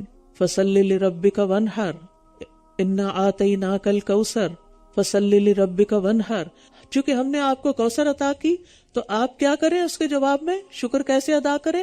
اپنے رب کے لیے نماز پڑھیے اور قربانی کیجیے۔ یہ دو کام کیجیے اپنے رب کی خاطر، یعنی صرف نماز پڑھنے اور قربانی کا حکم نہیں، رب کی خاطر کرنے کا حکم ہے۔ یہ دونوں کام، یہ نعمتوں پر شکر ادا کرنے کا بہترین طریقہ ہے۔ ہم قربانی کب کرتے ہیں؟ جب کوئی مصیبت آتی ہے۔ یہاں کیا بتایا جا رہا ہے کہ جب کوئی نعمت ملے تو قربانی کرو، شکر ادا کرنے کے لیے۔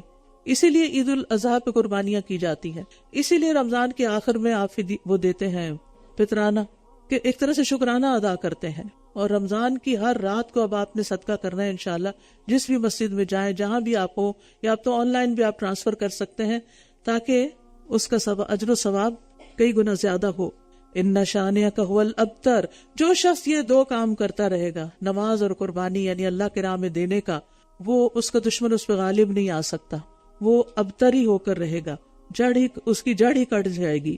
سورۃ الکافرون، بسم اللہ الرحمن الرحیم، قل یا ایھا الکافرون لا اعبد ما تعبدون، آپ کہہ دیجئے اے کافرو، میں اس کی عبادت نہیں کرتا جس کی تم عبادت کرتے ہو، اور نہ تم اس کی عبادت کرنے والے ہو جس کی میں عبادت کرتا ہوں، اور نہ میں اس کی عبادت کرنے والا ہوں جس کی تم نے عبادت کی، اور نہ تم اس کی عبادت کرنے والے ہو جس کی میں عبادت کرتا ہوں، تمہارے لیے تمہارا دین اور میرے لیے میرا دین۔ بسم اللہ الرحمن الرحیم، سورۃ النصر، اذا جاء نصر اللہ والفتح ورأیت الناس يدخلون فی دین اللہ افواجا، جب اللہ کی مدد اور فتح آ جائے اور آپ لوگوں کو دیکھیں کہ وہ اللہ کے دین میں فوج در فوج داخل ہو رہے ہیں، تو پھر کیا کیجئے؟ کوئی غرور اور فخر اور تکبر نہیں۔ فسبح بحمد ربک واستغفرہ انہ کان توابا، تو آپ اپنے رب کی حمد کے ساتھ تسبیح کیجئے اور اس سے بخشش مانگیے، بے شک وہ بہت توبہ قبول کرنے والا ہے۔ یعنی نبی صلی اللہ علیہ وسلم سے خطاب ہے کہ جب مکہ فتح ہو جائے اور قبائل کے قبائل مسلمان ہونے لگے تو آپ اپنے رب کی طرف راغب ہو جائیے۔ مسلمان کو یہی تعلیم دی جاتی کہ جب اسے زندگی میں کامیابی ملے تو اس کو کریڈٹ خود نہ لے، رب کو دے، اور رب کو شکر ادا کرے اور رب کی طرف رغبت کرے۔ سورۃ المسد، ایک طرف جہاں کامیابی ہوئی، دوسری طرف دشمنوں کی ناکامی۔ بسم اللہ الرحمن الرحیم، تبت یدا ابی لہب وتب ما اغنی عنہ مالہ وما کسب، ٹوٹ گئے دونوں ہاتھ ابو لہب کے اور وہ خود ہلاک ہوا، اس کا مال اور جو کچھ اس نے کمایا تھا اس کے کچھ کام نہ آیا، برباد ہوا، کیونکہ اس نے محمد صلی اللہ علیہ وسلم کی مخالفت کی، باوجود اس کے کہ نبی صلی اللہ علیہ وسلم اس کے بھتیجے تھے، رشتہ داری کا بھی حق تھا، وہ بھی نہیں دیا، اور سب سے بڑھ کے مخالفت کی، اور ساتھ بیوی بھی شامل تھی۔ وہ اپنا قیمتی ہار اس پہ ہاتھ رکھ رکھ کے کہتی تھی کہ یہ میں محمد کی مخالفت میں خرچ کر دوں گی، نہیں ان کو ستانے کے لیے۔ اور آپ کے ہمسائے بھی تھے، آپ کی 2 بیٹیوں کا رشتہ بھی کیا ہوا تھا اپنے بیٹوں کے ساتھ، اتنا قریبی تعلق تھا، لیکن جب آپ نے نبوت کا دعویٰ کیا تو سخت دشمن ہو گئے، اور آپ کے دروازے پہ لا کے کانٹے وغیرہ بکھیرتی تھی وہ ابو لہب کی جو بیوی تھی، لہذا دونوں کا برا انجام بتایا گیا۔ ٹوٹ گئے دونوں ہاتھ ابو لہب کے اور وہ خود ہلاک ہوا، اس کا مال اور جو کچھ اس نے کمایا تھا اس کے کچھ کام نہ آیا۔ ان قریب وہ شعلے والی آگ میں جلے گا، اور اس کی بیوی بھی جو ایندھن اٹھانے والی ہے، اس کی گردن میں بٹی ہوئی رسی ہوگی۔ سورۃ الاخلاص، بسم اللہ الرحمن الرحیم، قل هو اللہ احد اللہ الصمد لم یلد ولم یولد ولم یکن لہ کفوا احد، آپ کہہ دیجئے وہ اللہ ایک ہے، اللہ بے نیاز ہے، نہ اس نے کسی کو جنا اور نہ وہ کسی سے جنا گیا، اور کوئی بھی اس کے برابر کا نہیں۔ ابی بن کعب کہتے ہیں مشرکین نے کہا اے محمد ہمارے لیے اپنے رب کا نسب نامہ بیان کیجئے، تو اللہ تعالیٰ نے یہ سورت نازل کر دی کہ اللہ تو ایک ہے، نہ اس کا کوئی بچہ ہے اور نہ وہ کسی کا بیٹا ہے، نہ وہ کسی کی اولاد ہے نہ اس کی کوئی اولاد ہے، اس جیسا تو کوئی ہے ہی نہیں۔ یہ سورت 1/3 قرآن کے برابر ہے، یعنی توحید کا سبق ہے اس میں۔ جو اس سے محبت کرے اللہ اس سے محبت کرتا ہے، اور اس میں اللہ سبحانہ وتعالیٰ کو ہر طرح کی اولاد اور شریک سے پاک قرار دیا گیا ہے۔ اور اس کے پڑھنے کی بھی بہت تاکید کی گئی، صبح اور شام 3 دفعہ اس کو پڑھنے والا جو ہے، اور پھر اس کے علاوہ موعظتین کو وہ ہر طرح کے شر سے محفوظ رہتا ہے۔ اور اسی طرح رات کو سوتے ہوئے بھی پڑھنا چاہیے۔ نبی صلی اللہ علیہ وسلم اپنے ہاتھوں پر پھونک کر پورے جسم پہ خود دم کیا کرتے تھے۔ سورۃ الفلق، بسم اللہ الرحمن الرحیم، قل اعوذ برب الفلق من شر ما خلق۔ آپ کہہ دیجئے میں صبح کے رب کی پناہ لیتا ہوں اس چیز کے شر سے جو اس نے پیدا کی، یعنی آج کے دن جو بھی کوئی شر ہے میں اس سے بچنے کے لیے اپنے رب کی پناہ لیتا ہوں۔ سورۃ الفلق اور الناس جو ہیں یہ 2 ایسی صورتیں ہیں کہ جو بے مثال ہیں، تمام جسمانی روحانی آفات بیماریوں سے بچانے اور دور کرنے میں بہت مؤثر ہیں، اور پناہ کے باب میں بے مثل صورتیں ہیں۔ سب سے بہترین چیز جس سے کوئی پناہ لینے والا پناہ لے وہ یہ 2 صورتیں ہیں، اور ہر چیز سے کفایت کرنے والی ہیں۔ نبی صلی اللہ علیہ وسلم فجر کی نماز میں بھی ان کی قرات کرتے تھے، رات کو سوتے وقت بھی پڑھتے تھے، بیماری میں ان صورتوں کو پڑھ کر دم کرتے تھے۔ آپ کہہ دیجئے میں صبح کے رب کی پناہ لیتا ہوں اس چیز کے شر سے جو اس نے پیدا کی، اور اندھیری رات کے شر سے جب وہ پھیل جائے، کیونکہ اندھیرے میں بہت سی خرابیاں ہوتی ہیں، بہت سے خطرات ہوتے ہیں، بہت سا شر ہوتا ہے، اور گرہوں میں پھونکے مارنے والیوں کے شر سے، وَمِن شَرِّ غَاسِقٍ إِذَا وَقَبَ وَمِن شَرِّ النَّفَّاثَاتِ فِي الْعُقَدِ وَمِن شَرِّ حَاسِدٍ إِذَا حَسَدَ، اور حاسد کے شر سے جب وہ حسد کرے، یعنی جو آپ سے حسد کرے آپ اس سے لڑائی نہیں کر سکتے جا کے، اور بعض اوقات تو لوگوں کو پتہ بھی نہیں ہوتا کہ کون آپ کے لیے کیا جذبات رکھتا ہے۔ وہ آپ کے مال سے، اولاد سے، آپ کو جو بھی اللہ نے نعمتیں دی ہیں ان سے وہ حسد کرتے ہیں، اور حسد برحق ہے، اور اس وجہ سے پھر وہ نظر بھی لگتی ہے کیونکہ نظر بھی برحق ہے۔ اصل میں حاسد کے جسم جب وہ جلتا ہے نا حسد کی آگ میں، تو اس کے اندر ایسی کیمیکل چینجز آتی ہیں کہ جو اس کی نگاہوں کے ذریعے ریلیز ہو کر دوسرے کو جا کے ہٹ کرتی ہیں اور اس کو تکلیف ہو جاتی ہے۔ تو ہمیں حسد کرنے سے منع کیا گیا۔ اگر کسی کی کوئی نعمت دیکھے تو اللہ سے اس کا فضل مانگے کہ اللہ ہمیں بھی عطا کر، بجائے اس کے کہ ہم کسی کی نعمت کا زوال چاہیں۔ اور حسد کے کئی درجات ہیں۔ ایک یہ ہوتا ہے کہ انسان یہ تمنا کرے کہ کسی کی نعمت چھن جائے، اور بعض کی کوشش ہوتی ہے کہ اس سے چھن کے مجھے مل جائے، اور بعض کو اس سے غرض نہیں ہوتی کہ وہ چھنے کہ نہ چھنے، وہ اس پر خوش ہوتے ہیں کہ انہیں مل جائے، اور یا اس پہ خوش ہوتے ہیں کہ دوسرے کے پاس نعمت نہیں رہی۔ تو اس کے کئی درجے ہیں۔ سورۃ الناس، بسم اللہ الرحمن الرحیم، قل اعوذ برب الناس، ملک الناس، الہ الناس، من شر الوسواس الخناس، الذی یوسوس فی صدور الناس، من الجنۃ والناس۔ آپ کہہ دیجئے میں پناہ لیتا ہوں انسانوں کے رب کی، انسانوں کے بادشاہ کی، انسانوں کے معبود کی۔ کس بات سے؟ وسوسہ ڈالنے والے کے شر سے جو بار بار پلٹ کر آتا ہے، جو لوگوں کے سینوں میں وسوسہ ڈالتا ہے، وہ جنوں میں سے ہو یا انسانوں میں سے، یعنی دونوں ہی وسوسے ڈالتے ہیں، یعنی شیاطین انسانوں میں سے بھی ہوتے ہیں اور جنوں میں سے بھی، جو برے خیالات آپ کے دل میں ڈالتے ہیں۔ تو وسوسہ ڈالنے والے کے شر سے بچنے کے لیے اللہ تعالیٰ کی 3 صفات کے ساتھ پناہ پکڑی گئی ہے کہ ہم اس سے بچیں، کیونکہ شیطان ہمارا سب سے بڑا دشمن ہے۔ ہم نیکی کرنا چاہتے ہیں، وہ آ کے وسوسہ ڈالتے ہیں، کیا ضرورت ہے نیکی کرنے کی، فلاں تو ایسا ہے اور فلاں ایسا ہے، لوگوں کی بے شمار برائیاں ہمارے سامنے لے آتا ہے، لہٰذا ہم خیر کے کام سے پیچھے رک جاتے ہیں۔